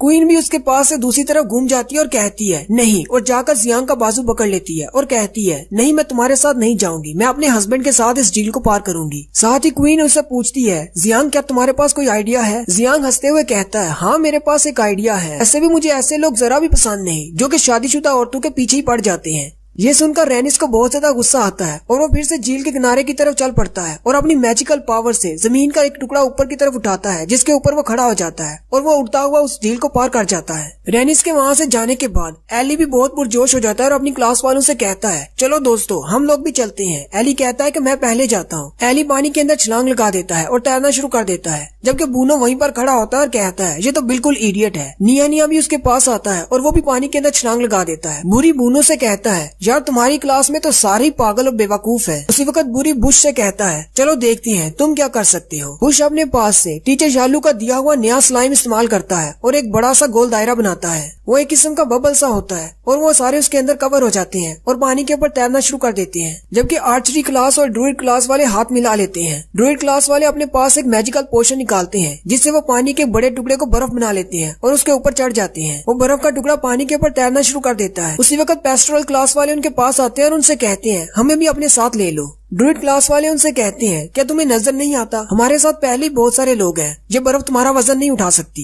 पेस्टोरल क्लास की लड़की उन्हें अपने चार्म से इम्प्रेस करने की कोशिश करती है और कहती है, प्लीज हमें भी साथ ले चले, हम मैनेज कर लेंगे। वो सारे लड़के उसके चार्म को देखकर बहुत ज्यादा मुतासर होते हैं और कहते हैं, हाँ क्यों नहीं, तुम लोग भी साथ आ जाओ। जबकि रीजेंट की बेटी जो कि एक लड़का बनी हुई है, उसके ऊपर उसके चार्म का कोई असर नहीं होता। वो उनसे कहती है, नहीं हम लोग तुम्हें पहले ही मना कर चुके हैं, इन लड़कों को अपने चक्कर में फंसाने की बजाय तुम लोगों को इस झील को पार करने का तरीका सोचना चाहिए। ड्रूइड क्लास का लड़का भी कहता है, हाँ ये बिल्कुल ठीक कह रहा है, तुम लोगों को अपना कोई तरीका ढूंढना होगा। साथ ही वो कहता है, इस लड़की की चार्म से तो मेरा दिमाग 1 मिनट के लिए बिल्कुल हाली हो गया था। और इसी के साथ वो भी पानी के अंदर आगे चले जाते हैं। पेस्टोरल क्लास वाली लड़की वहीं पर खड़ी रह जाती है और कहती है, ये सारा उस आर्चरी क्लास के लड़के का कसूर है, पता नहीं मेरा चार्म उस पर काम क्यों नहीं किया। और यहीं पर हमारी 17वीं एपिसोड का एंड होता है। एक्सप्लेनेशन अच्छी लगी हो तो कमेंट करके जरूर बताएं। चैनल को सब्सक्राइब नहीं किया तो चैनल को सब्सक्राइब कर। हेलो गाइस, कैसे हैं आप सब लोग। माय डीमन वाइफ की 18वीं एपिसोड के साथ हाजिर हूँ। पेस्टोरल क्लास वाली लड़की कहती है, उस आर्चरी क्लास वाले लड़के की वजह से मेरे चार्म ने उनके ऊपर असर नहीं किया। फिर वो अपने साथ वाले लड़के से कहती है, ब्रदर अब तुम्हें ही कुछ करना होगा, ये लोग तो हमें साथ नहीं लेकर गए। वो लड़का उसे कहता है, कोई बात नहीं, हम लोग अपना मैनेज करते हैं। वो अपनी मैजिकल पावर को इस्तेमाल करते हुए एक छड़ी बना लेता है और वो उस छड़ी की मदद से एक पोर्टल ओपन करता है, जिससे वो एक बड़े से परिंदे को समन करता है। जियांग से देखकर बहुत ज्यादा हैरान हो जाता है और कहता है, ये तो बहुत ही बड़ा मैजिक है, लेकिन ये तो पेस्टोरल क्लास वाले हैं, ये मैजिक कैसे कर सकते हैं। क्वीन उसे कहती है, ये कोई मैजिक नहीं है, ये समनिंग स्किल है। जियांग कहता है, समनिंग स्किल का मतलब क्या है। क्वीन उसे कहती है, समनिंग स्किल से तुम किसी भी बड़े जानवर या बीस्ट को अपने पास बुला सकते हो और उसे कंट्रोल कर सकते हो। उनके पोर्टल में से एक बड़ा सा उल्लू निकलता है और पेस्टोरल क्लास वाले 5 बच्चे भी उस बड़े से उल्लू पर बैठकर उड़ जाते हैं। मैजिक क्लास की 2 लड़कियां झाड़ू पर बैठी होती हैं। दूसरी लड़की उससे कहती है, क्यों ना हम भी अपनी स्पीड को बढ़ाएं। वो देखो, वो उल्लू वाले हमसे ज्यादा आगे निकल गए हैं। दूसरी लड़की उसे कहती है, नहीं हमें नहीं पता आगे कौन से ट्रैप हो, पहले इनको आगे जाने दो।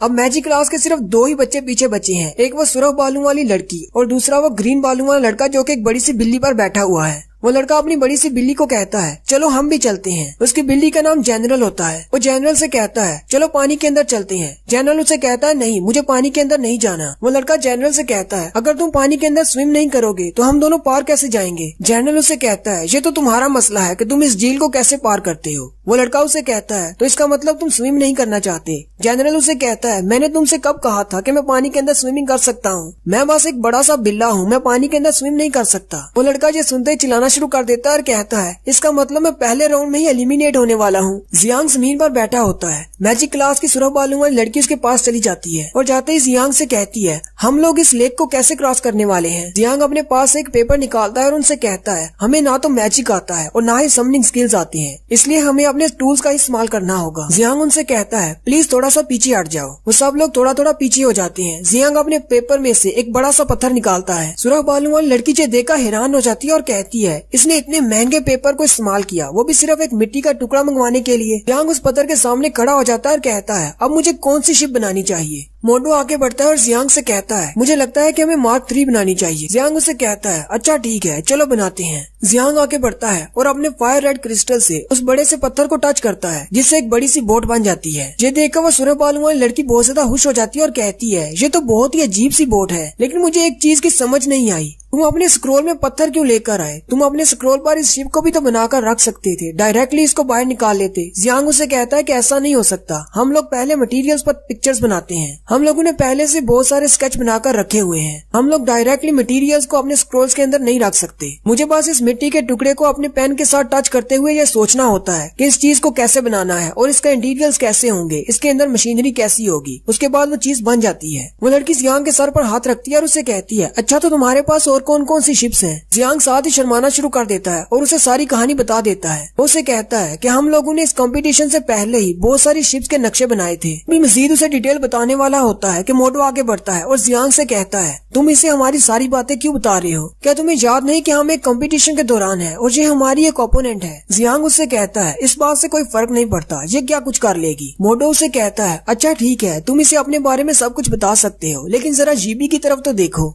जियांग जैसे ही जीबी की तरफ देखता है वो बहुत ज्यादा गुस्सा होती है और उसे घूर घूर कर देख रही होती है। जियांग के उसे देखते ही वो दूसरी तरफ चेहरा घुमा लेती है। ये देखकर जियांग कहता है, इसका मतलब इसे फर्क पड़ रहा है। वो और भी ज्यादा शो ऑफ करना शुरू कर देता है। वो लड़की उससे कहती है, तो तुम्हारा नाम जियांग है, ये तो बहुत ही यूनिक नेम है। वो जियांग के सामने अपना हाथ करती है और उसे कहती है, मेरा नाम आयशा है, क्या तुम मुझे भी अपने साथ इस बोट में ले जाओगे? जियांग शर्माते हुए उसके साथ हाथ मिलाता है और उसे कहता है, मुझे भी तुमसे मिलकर अच्छा लगा। हरे बालों वाला लड़का भी वहीं पर आ जाता है और उनसे कहता है, तुम्हारी क्लास सबसे बेस्ट है, हमें भी अपने साथ ले चलो। जबकि उसी वक्त मोटो चिल्लाकर उनसे कहता है, हम सब लोग यहाँ पर अपोनेंट्स हैं, हम तुम्हें अपने साथ नहीं लेकर जाएंगे। जियांग आयशा से पूछता है, तुम लोग तो मैजिकल क्लास से हो, क्या तुम्हारे पास उड़ने वाले झाड़ू नहीं है? हरे बालों वाला लड़का उससे कहता है, असल में बात यह है, मैं ना तो उड़ सकता हूँ और ना ही स्विम कर सकता हूँ, ये सिर्फ मेरी मदद करना चाहती है। जियांग आगे बढ़ता है और जनरल पर हाथ रखते हुए कहता है, तो इस बिल्ली का क्या करेंगे? जनरल गुस्से के साथ उसकी तरफ देखता है और उसे कहता है, छोटे से कीड़े मेरी मूंछों को हाथ मत लगाओ। जियांग बहुत ज्यादा डर जाता है। आयशा उन सारे लड़कों से कहती है, अगर तुम सब लोग मान जाते हो हम सबको भी दूसरी तरफ ले जाने के लिए, तो मैं तुम सब के फेवर का बदला चुका दूंगी। ये बात सुनते ही वो सारे लड़के ब्लश करना शुरू कर देते हैं। जियांग कहता है, आही ये सारे लड़के इसके फेवर का मतलब क्या समझ रहे हैं? क्वीन आगे बढ़ती है और उनसे कहती है, अगर हम सब लोगों को ये करना ही है तो जल्दी करो, मैं इस आइडिया के बिल्कुल भी खिलाफ नहीं, इन सबको साथ ले चलो। जियांग क्वीन से कहता है, क्या वाकई में?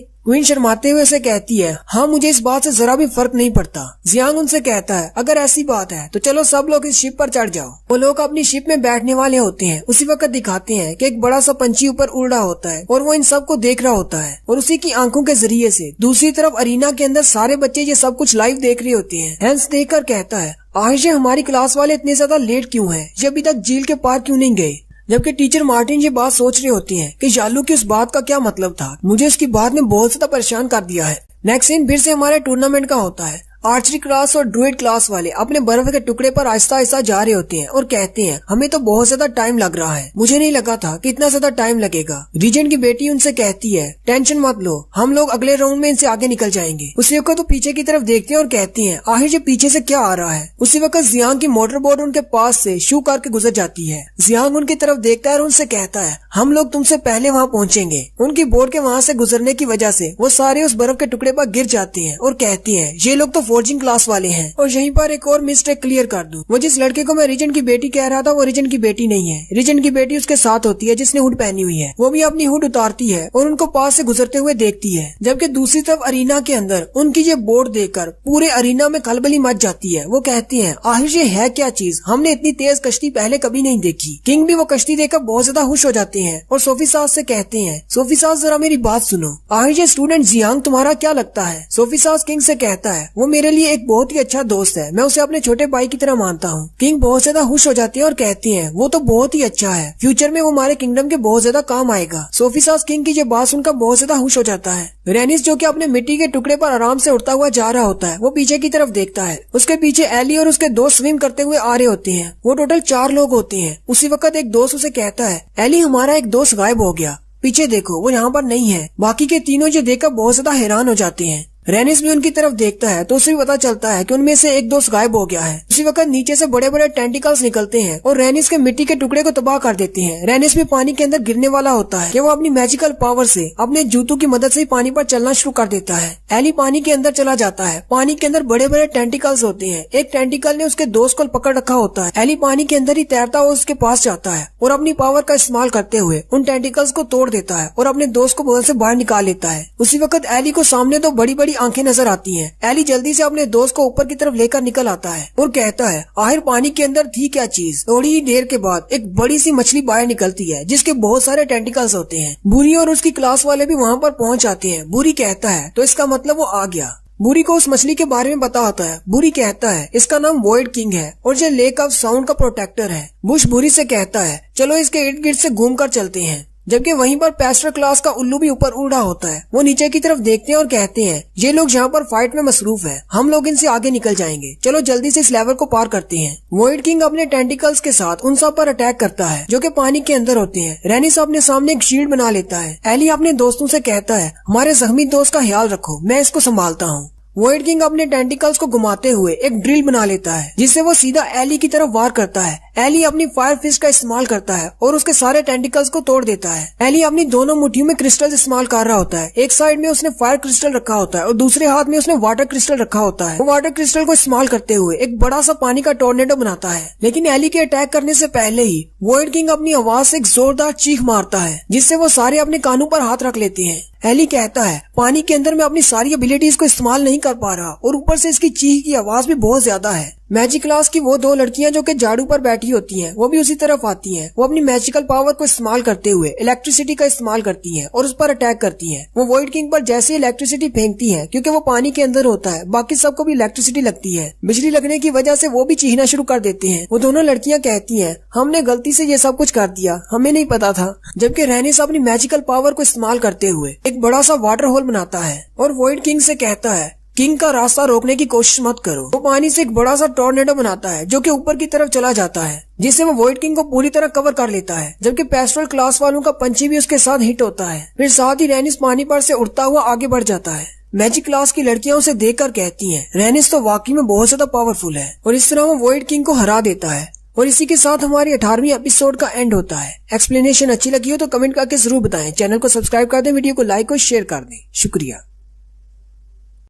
हेलो गाइस, कैसे हैं आप सब लोग। माय डीमन वाइफ की 19वीं एपिसोड के साथ हाजिर हूँ। रेनिस अपनी मैजिकल पावर्स को इस्तेमाल करते हुए वॉइड किंग को हरा देता है और फिर आगे की तरफ बढ़ जाता है। सारे लोग देखकर ये बहुत ज्यादा हैरान हो जाते हैं, जबकि किंग भी ये देखकर बहुत ज्यादा हैरान हो जाती हैं। किंग फिर से सोफी सास को बुलाते हैं और कहती हैं क्या रेनिस वाकई में इतना ज्यादा पावरफुल है? तुम्हें क्या लगता है क्या रेनिस फ्यूचर में रीजेंट से भी ज्यादा ताकतवर हो जाएगा? सोफी सास किंग से कहता है अब जबकि आपने पूछ ही लिया है तो मैं आपको सच सच बात बताता हूँ। रेनिस अपनी एबिलिटीज में बहुत ज्यादा पावरफुल है और बहुत ज्यादा स्ट्रॉन्ग है, लेकिन रीजेंट के पास बहुत ज्यादा एक्सपीरियंस है। उन्होंने बहुत सारी जंगें लड़ी हैं क्योंकि जंग का मैदान कोई कंपटीशन नहीं होता। टीचर ड्रोना कहती है मुझे नहीं यकीन हो रहा कि रेनिस ने सिर्फ अपने एक ही मैजिकल स्पेल से वॉइड किंग को हरा दिया। जबकि ड्रोना के साथ पेस्ट्रल क्लास की टीचर बैठी होती है और कहती है पता नहीं मेरे स्टूडेंट्स का क्या हुआ होगा। ड्रोना उससे कहती है मैं तो उम्मीद ही कर सकती हूँ कि वो सारे ठीक हों। रेनिस सबसे आगे होता है, जबकि मैजिक क्लास की वो दोनों लड़कियां भी अपने झाड़ू पर उसके साथ होती हैं। एली भी आगे बढ़ना शुरू करता है, लेकिन वो लड़का जो कि जख्मी होता है वो उसे कहता है मुझे माफ कर दो, मैं अब तैर नहीं सकता। दूसरे दोनों लड़के एली से कहते हैं अब इसका क्या करें, अब ये तो बहुत ज्यादा जख्मी है, ये तैर नहीं पाएगा। एली उनसे कहता है बस थोड़ी सी हिम्मत करो, हमें बस थोड़ा सा आगे जाना है। उसी वक्त जियांग अपनी बोट में वहाँ पर आता है और उन सबको अपनी बोट में बिठा लेता है। एली बहुत ज्यादा खुश हो जाता है और जियांग से कहता है तुमने फिर से मुझे हैरान कर दिया, तुमने तो बहुत ही अच्छी चीज बनाई है। जियांग हंसते हुए उसे कहता है इसको एक स्पीड बोट कहते हैं। उसी वक्त उन पर पानी गिरना शुरू हो जाता है। जियांग कहता है क्या ये बारिश शुरू हो गई है? एली उनसे कहता है नहीं, ये बारिश नहीं है, बल्कि वॉइड किंग को ऊपर की तरफ फेंका था रेनिस ने, वो अब नीचे गिरने वाला है। वो सारे ऊपर की तरफ देखते हैं तो वॉइड किंग ऊपर से नीचे की तरफ गिर रहा होता है। वॉइड किंग सीधा आकर पानी में गिरता है।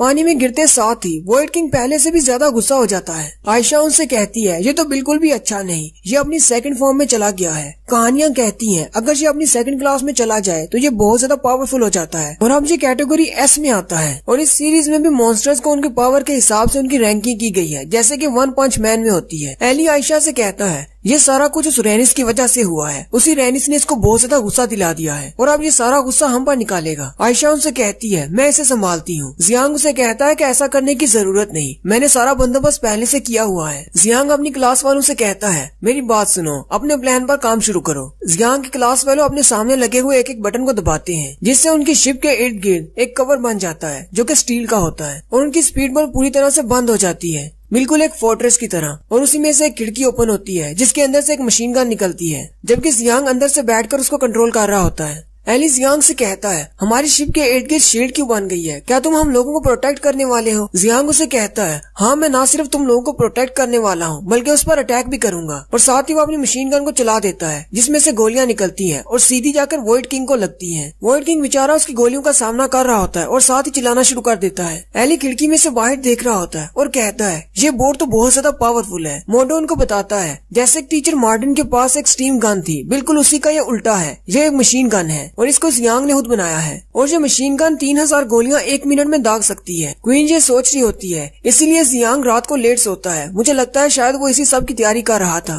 वॉइड किंग पर अटैक करने से वॉइड किंग रोना शुरू कर देता है और उनसे कहता है, प्लीज मुझे मारना बंद करो। जियांग अपनी मशीन गन को रोक देता है और कहता है, आखिर ये बात कैसे कर सकता है? ये तो एक बड़ी सी मछली है। मशीन गन के रुकने के बाद वॉइड किंग रोते हुए एक छोटा सा बच्चा बन जाता है। जियांग अपनी शिप से बाहर निकलता है और उस लड़के से कहता है, क्या वो बड़ी सी गंदी मछली तुम ही थे? मुझे तो लगा था कि तुम बहुत ज्यादा टफ हो, लेकिन तुमने तो बहुत जल्दी हार मान ली। वॉइड किंग उनसे कहता है, मुझे मेरे ओनर ने कहा था कि मुझे भी इस कंपटीशन में हिस्सा लेना है एक विलन के तौर पर, लेकिन मुझे नहीं पता था कि मुझे यहाँ पर आकर बहुत ज्यादा मार पड़ने वाली है। जबकि आयशा उसको देखकर ब्लश करते हुए कहती है, ये तो बहुत ज्यादा क्यूट है, मुझे यकीन नहीं हो रहा कि यही वॉइड किंग है। जियांग हंसते हुए वॉइड किंग से कहता है, मुझे लगता है कि तुम्हारे पास कोई ना कोई टोकन जरूर होगा, जल्दी से उसे मुझे दे दो, इससे पहले कि मैं तुम्हें फिर से पीटना शुरू कर दूं। वॉइड किंग उनको वो टोकन दे देता है। वो लोग वहाँ से चले जाते हैं। उनके जाने के बाद वॉइड किंग कहता है, ये तो बहुत ज्यादा कमीने निकले। पहले इन लोगों ने मुझे बहुत ज्यादा पीटा, उसके बाद मुझसे टोकन भी छीन लिए। उसी वक्त वो पीछे की तरफ देखता है तो पीछे से वो शेफ क्लास का लड़का आ रहा होता है। वॉइड किंग फिर से अपनी एस क्लास में आ जाता है और कहता है, वो लोग तो भाग गए, लेकिन मैं अपना बदला इससे लूंगा। वो उसके सामने खड़ा हो जाता है और चिल्लाना शुरू कर देता है। जबकि शेफ क्लास का लड़का अपनी मैजिकल पावर से बड़े बड़े छुरी कांटे बनाता है और कहता है, ये तो बहुत बड़ी मछली है, मैं इसे साशिमी बनाऊंगा। नाई नाई की आवाज क्योंकि लड़कियों जैसी बारीक होती है, इसलिए वॉइड किंग भी हंसना शुरू कर देता है और कहता है, तुम्हारी आवाज तो बिल्कुल छोटी बच्चियों जैसी है। इससे नाई नाई को और भी ज्यादा गुस्सा आता है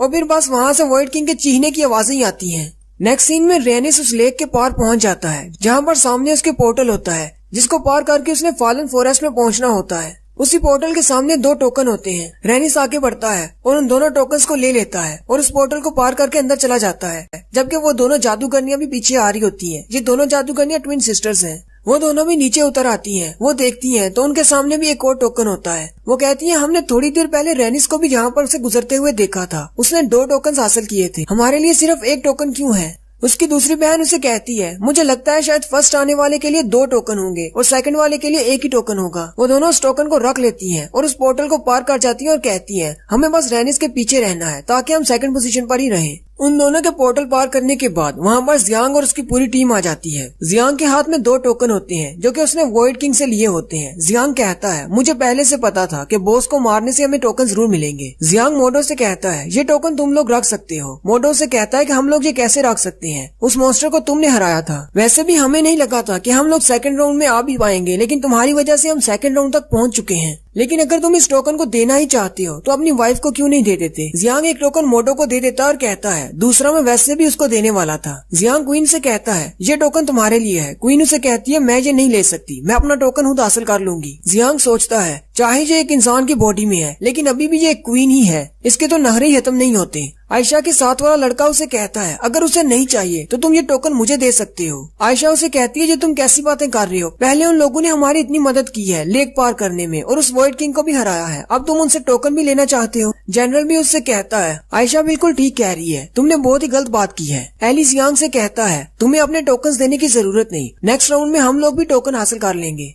फिर वो सारे लोग पोर्टल की तरफ आगे बढ़ते हैं। वो लोग जैसे ही पोर्टल को पार करते हैं तो सामने फॉलन फॉरेस्ट होता है जिसमें आग लगी होती है और उसी वक्त एक और सीन दिखाते हैं। बुरी और उसके साथी पूरे जंगल को आग लगा रहे होते हैं। बुनो बुरी से कहता है, हमें 3 और टोकन मिल चुके हैं। 3 टोकन हमारे पास पहले से थे, हमारे पास टोटल 6 टोकन हो गए हैं। क्या हमें अभी भी उन्हें रोकने की जरूरत है? बुश उसे कहता है, मैंने यालू से प्रॉमिस किया था कि जियांग यहाँ से जिंदा वापस नहीं जाएगा। इस जंगल की आग से वो लोग मरने वाले नहीं हैं, लेकिन मेरा मकसद ये था कि हम लोग यहाँ के गार्डियन को बाहर निकालें। इस आग को देखकर वो गार्डियन जरूर बाहर आएगा। बुरी उनसे कहता है, तुम्हारा आइडिया तो बहुत ही जबरदस्त है, अगर एक बार गार्डियन बाहर आ गया तो वो उन सबको जरूर मार देगा, क्योंकि जंगल में आग लगने की वजह से वो बहुत ज्यादा गुस्से में होगा। जियांग और उसकी टीम धुएं और आग में से आगे चलते हुए जा रहे होते हैं। उसी वक्त एक सांप भागता हुआ आता है और मोटो के पास से गुजर जाता है, जिसे देखकर मोटो बहुत ज्यादा डर जाता है। जनरल उनसे कहता है, ये सारे लोग आग की वजह से यहाँ से भाग रहे हैं। जियांग उनसे कहता है, एक गेम के दौरान पूरे जंगल को आग लगा देना, ऐसा आइडिया किसके दिमाग में आ सकता है। आयशा उनसे कहती है ये गेम का हिस्सा नहीं है, मुझे लगता है ये किसी इंसान ने खुद लगाई है। जियांग उससे कहता है क्या तुम्हें लगता है कि ये रेनिस ने किया है। आयशा उसे कहती है नहीं, रेनिस की पावर्स बहुत ज्यादा है, लेकिन वो एक किंग की तरह सोचता है, वो कभी भी ऐसा नहीं कर सकता। उसी वक्त जियांग की तरफ एक एनर्जी बॉल आता है, जियांग उसे डॉज करता है। आयशा उनसे कहती है ये तो मैजिक क्लास की ट्विन सिस्टर की मैजिक बॉल थी। मोडो उनसे कहता है कि दूसरी तरफ देखो, वहाँ पर कोई फाइट कर रहा है। वो लोग भागते हुए दूसरी तरफ जाते हैं, वहाँ पर वो ट्विन सिस्टर्स बड़े बड़े दरख्तों के साथ फाइट कर रही होती हैं। वहाँ पर बड़े बड़े ट्री मॉन्स्टर्स होते हैं जिन्होंने ट्विन सिस्टर्स में से एक को पकड़ रखा होता है, दूसरी उन पर अटैक कर रही होती है और उनसे कहती है मेरी बहन को छोड़ दो।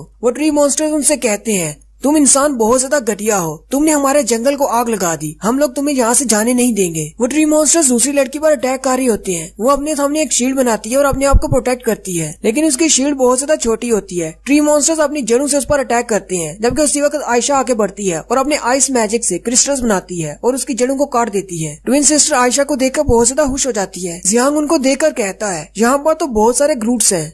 ट्री मॉन्स्टर उनसे कहता है तुम जैसे इंसानों को जिंदा रहने का कोई हक नहीं, तुमने हमारे जंगल को जला दिया, हम तुम्हें मार देंगे। जबकि उसी वक्त एली आगे बढ़ता है और उस बड़े से ट्री मॉन्स्टर को अपना पंच मारता है, जिससे वो टुकड़े टुकड़े हो जाता है। साथ ही क्वीन भी आगे बढ़ती है और अपनी तलवार से एक ट्री मॉन्स्टर को काट देती है और उसके छोटे छोटे टुकड़े कर देती है। लेकिन थोड़ी ही देर के बाद वो सारे ट्री मॉन्स्टर्स वापस जिंदा हो जाते हैं, उनकी जड़ें वापस आपस में जुड़ जाती हैं और वो फिर से ट्री मॉन्स्टर बन जाते हैं। ट्विन सिस्टर उनसे कहती है इन पर अटैक करना बिल्कुल बेकार है, ये वापस से रीजनरेट कर जाते हैं, इनके पास रीजनरेशन की पावर है, इसीलिए मैं और मेरी बहन इनको हरा नहीं पाए। एली क्वीन से कहता है क्यों ना मैं अपनी फायर फिस्ट का इस्तेमाल करूं। क्वीन उसे कहती है नहीं, आसपास के दरख्त बहुत ज्यादा खुश्क हैं, तुम्हारी फिस्ट ऑफ फायर से आसपास के जंगल में और भी ज्यादा आग फैल जाएगी। ट्विन सिस्टर उनसे कहती है हाँ, और अभी मेरी बहन भी उनके कब्जे में है, हम इस तरह रेकलेस अटैक नहीं कर सकते। जियांग आगे बढ़ता है और उनसे कहता है ग्रूट्स मेरी बात सुनो, हम लोग यहाँ से बस गुजरने वाले थे, हम लोगों ने आग नहीं लगाई, हमें यहाँ से जाने दो। ट्री मॉन्स्टर और भी ज्यादा गुस्सा हो जाता है और जियांग से कहता है तुम लोगों ने आग लगाई है और अब तुम लोग चाहती हो कि हम लोग तुम्हारा यकीन करके तुम्हें यहाँ से जाने दें, और साथ ही वो उन पर अपनी जड़ों से अटैक करते हैं। एली कहता है बात करने से कोई फायदा नहीं हुआ, हमें इनसे फाइट करना ही होगी। उसी वक्त एक और सीन दिखाते हैं, रेनिस भी उन ट्री मॉन्स्टर्स के साथ लड़ रहा होता है जो कि जंगल के दूसरे हिस्से में होता है। रेनिस उन ट्री मॉन्स्टर से पूछता है आखिर इस जंगल को आग किसने लगाई है। वो ट्री मॉन्स्टर रेनिस से कहता है तुम इंसानों ने इस जंगल को आग लगाई है। रेनिस सोचता है मेरे अलावा यहाँ पर और कौन आ सकता है, मुझे लगता है शायद मैं सेकंड नंबर पर इस जंगल में दाखिल हुआ हूँ, मुझसे पहले भी कोई यहाँ पर आ चुका है। रेनिस कहता है इन बेचारी फॉरेस्ट स्पिरिट्स का क्या कसूर, मैं इन पर अपनी एबिलिटीज का इस्तेमाल नहीं कर सकता, मुझे यहाँ से जल्दी से निकलना होगा।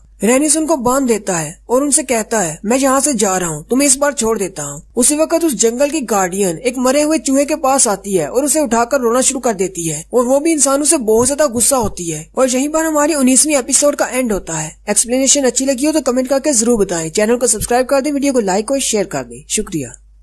माय डीमन वाइफ की 20वीं एपिसोड के साथ हाजिर हूँ। सबसे पहले आपसे रिक्वेस्ट है, जिसने अभी तक मेरे चैनल को सब्सक्राइब नहीं किया, चैनल को सब्सक्राइब कर दे, वीडियो को लाइक और शेयर कर दे। शुक्रिया।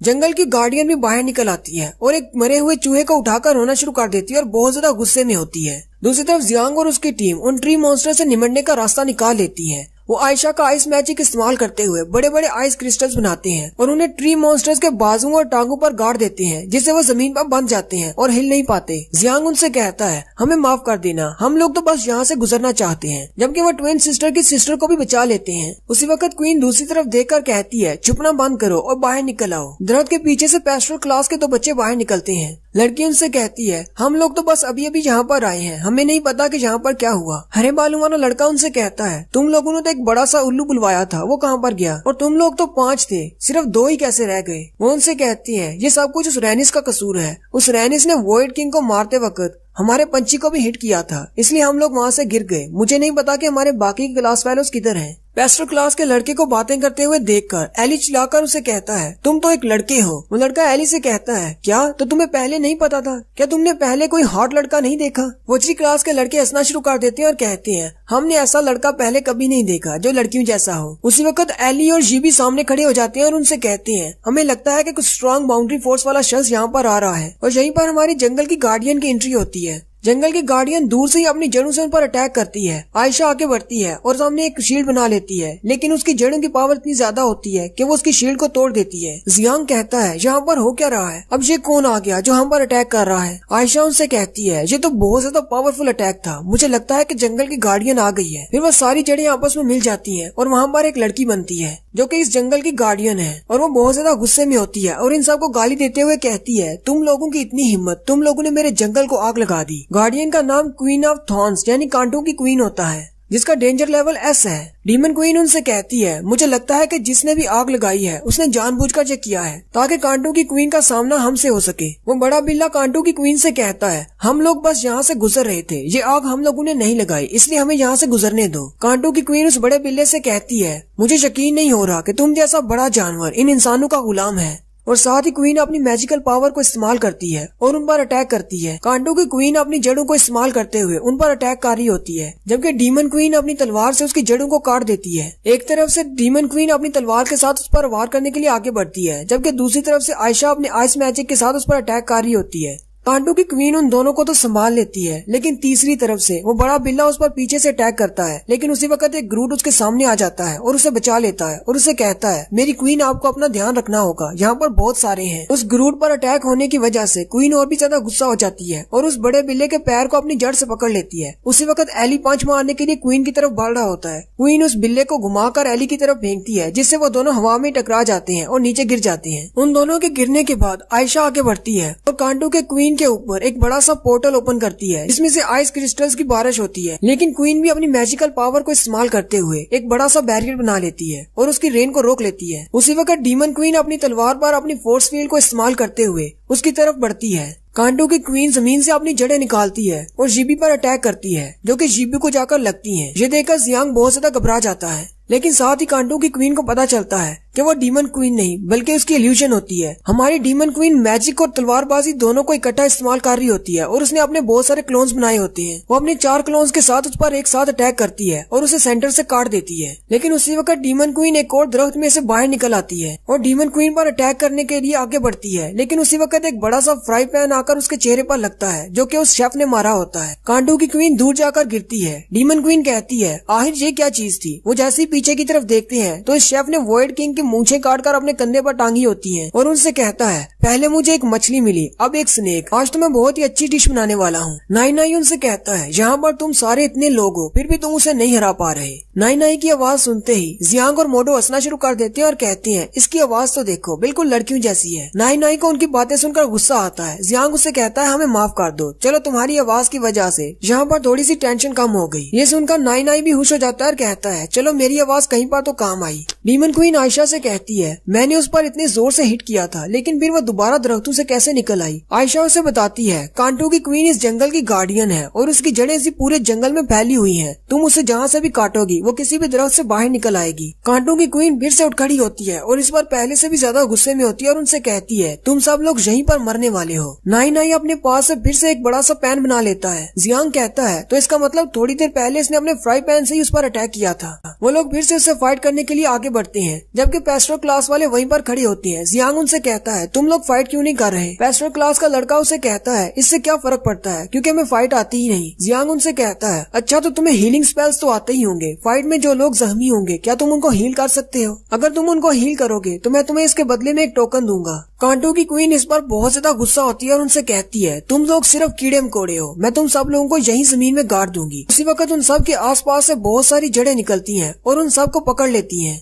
जबकि उसकी जड़ों पर बहुत सारे कांटे भी होते हैं जो कि उनकी बॉडीज में लगती हैं, जिससे उनके खून निकलना शुरू हो जाता है। क्वीन और एली दोनों अकेले ही बचते हैं जो कि अभी भी उससे फाइट कर रहे होते हैं, लेकिन वो भी थक जाते हैं और वो भी उसकी जड़ों के हाथों पकड़े जाते हैं। और उसी वक्त जियांग की मॉडर्न वेपन्स की एंट्री होती है। कांटों की क्वीन के ऊपर गोलियों की बरसात हो रही होती है। फौजी क्लास के सारे लड़कों के पास गन्स होती हैं और वो उस पर गोलियां चला रहे होते हैं, जबकि मोटो उन सबके पास खड़ा होकर उनसे कह रहा होता है अपना निशाना ठीक से लगाओ और इन पर गोलियां चलाओ। क्वीन अपनी जड़ों से अपने आप को प्रोटेक्ट करती है और कहती है आखिर ये किस किस्म का अटैक है। पेस्ट्रो क्लास के लड़के भी देखकर बहुत ज्यादा हैरान हो जाते हैं और कहते हैं हमें लगता है शायद ये फौजी क्लास वाले लड़कों ने इन्वेंट किया है, ये तो बहुत ज्यादा पावरफुल वेपन्स हैं। और उसी वक्त जियांग की एंट्री होती है, जिसने एक सब मशीन गन बनाई होती है जो कि मूविंग रोवर की तरह होती है। उसके ऊपर पर एक चेयर होती है जिस पर वो बैठा होता है और उसे कंट्रोल कर रहा होता है। जियांग उनसे कहता है अब तुम लोग रुक सकते हो। मोटो सारे बच्चों से कहता है ठीक है तुम लोग फायरिंग रोक दो, अब जियांग को संभालने दो। जियांग आगे बढ़ता है और कांटों की क्वीन से कहता है हम ये बात अच्छी तरह से जानते हैं कि हम तुम्हारे टेरिटोरी में हैं, लेकिन हम लोगों ने ये आग नहीं लगाई, हम लोग बस यहाँ से गुजरना चाहते हैं। अगर तुम हमें रोकने की कोशिश करोगी हम लोग तुम्हें मार देंगे। कांटों की क्वीन उससे कहती है बकवास बंद करो, और साथ ही वो वहाँ से गायब होकर एक दूसरे दरवाजे से बाहर निकलती है जो कि जियांग के पास होता है और जियांग पर अटैक करने के लिए आगे जंप करती है। जियांग जल्दी से अपनी गन को पीछे की तरफ घुमाता है और उस पर गोलियां चलाता है। साथ ही फोर्जिंग क्लास के दूसरे लड़के भी उस पर गोलियां चलाना शुरू कर देते हैं।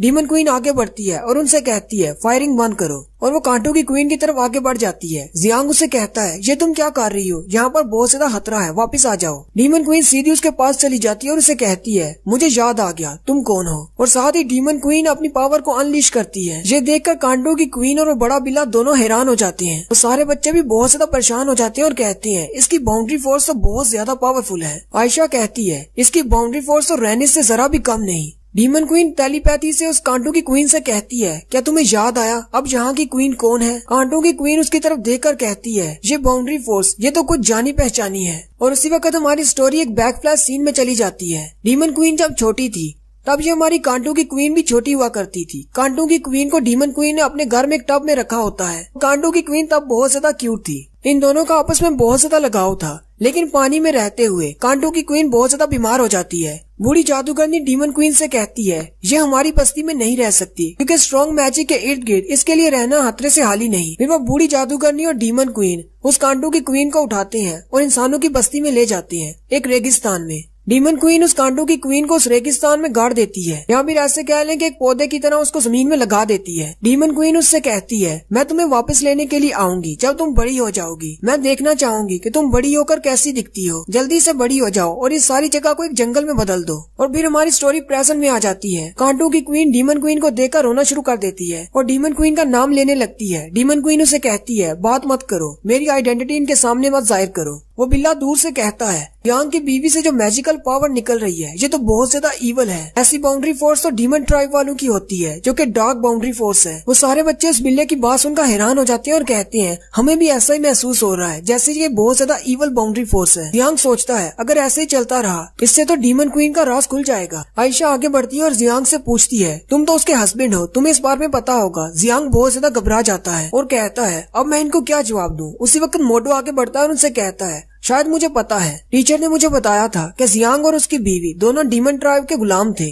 शायद इसी वजह से उन्होंने वहाँ का कोई मैजिक सीखा हो। जियांग भी जल्दी से बोल पड़ता है और उनसे कहता है शुक्रिया मोटो का, उसने मेरी जान बचा ली। वो भी उनसे कहता है हम लोग डीमन ट्राइब में थे तब मेरी बीवी ने वहाँ पर कुछ मैजिक सीखा था। वे डीमन क्वीन वापस आ जाती है और उनसे कहती है हम दोनों में थोड़ी बातचीत हुई और हमने मसला सुलझा लिया। कांटों की क्वीन ने मुझे बताया है कि जंगल के एंड पर कुछ लोग हैं जिन्होंने ये आग लगाई थी। मुझे नहीं लगता कि ये रेनिस का काम है, मुझे लगता है शायद रेनिस के अलावा भी कोई वहाँ पर पहले आ चुका है। आयशा उनसे कहती है अब जबकि सारा मसला हल हो गया है तो क्या हम लोग यहाँ से जा सकते हैं। इसाबेला क्वीन उसे कहती है नहीं, पहले हमें इस जंगल की आग को बुझाना होगा। जियांग भी उनसे कहता है हाँ ये बिल्कुल ठीक कह रही है क्योंकि ये आग हमने नहीं लगाई, लेकिन हमारा फर्ज बनता है कि हम इस आग को बुझाएं। मोटो से कहता है क्या तुम्हारे पास कोई आइडिया है कि हम इस आग को कैसे बुझाएंगे। जियांग कहता है कि मुझे सोचने दो। उसी वक्त वो ट्विन सिस्टर्स कहती हैं ये काम हम पर छोड़ दो, हम इस आग को बुझाते हैं। वो ट्विन सिस्टर्स उनसे कहती हैं हमारी मैजिकल पावर इलेक्ट्रिक बेस है इसलिए हम बादलों को भी बुला सकती हैं। आयशा उनसे कहती है अगर तुम लोगों ने वो सीक्रेट मैजिक इस्तेमाल किया तो तुम्हारी सारी पावर खत्म हो जाएगी और तुम आगे नहीं बढ़ पाओगी। ट्विन सिस्टर्स उनसे कहती हैं कोई बात नहीं, हम लोग रिस्क लेने को तैयार हैं, हम लोग वैसे भी आगे नहीं जाएंगी क्योंकि अगर तुम लोग यहाँ पर नहीं होते तो हम लोग तो इस राउंड को पार भी नहीं कर पाते। और यहीं पर हमारी 20वीं एपिसोड का एंड होता है। एक्सप्लेनेशन अच्छी लगी हो तो कमेंट करके जरूर बताएं। चैनल को सब्सक्राइब कर दें, वीडियो को लाइक और शेयर कर दें। शुक्रिया।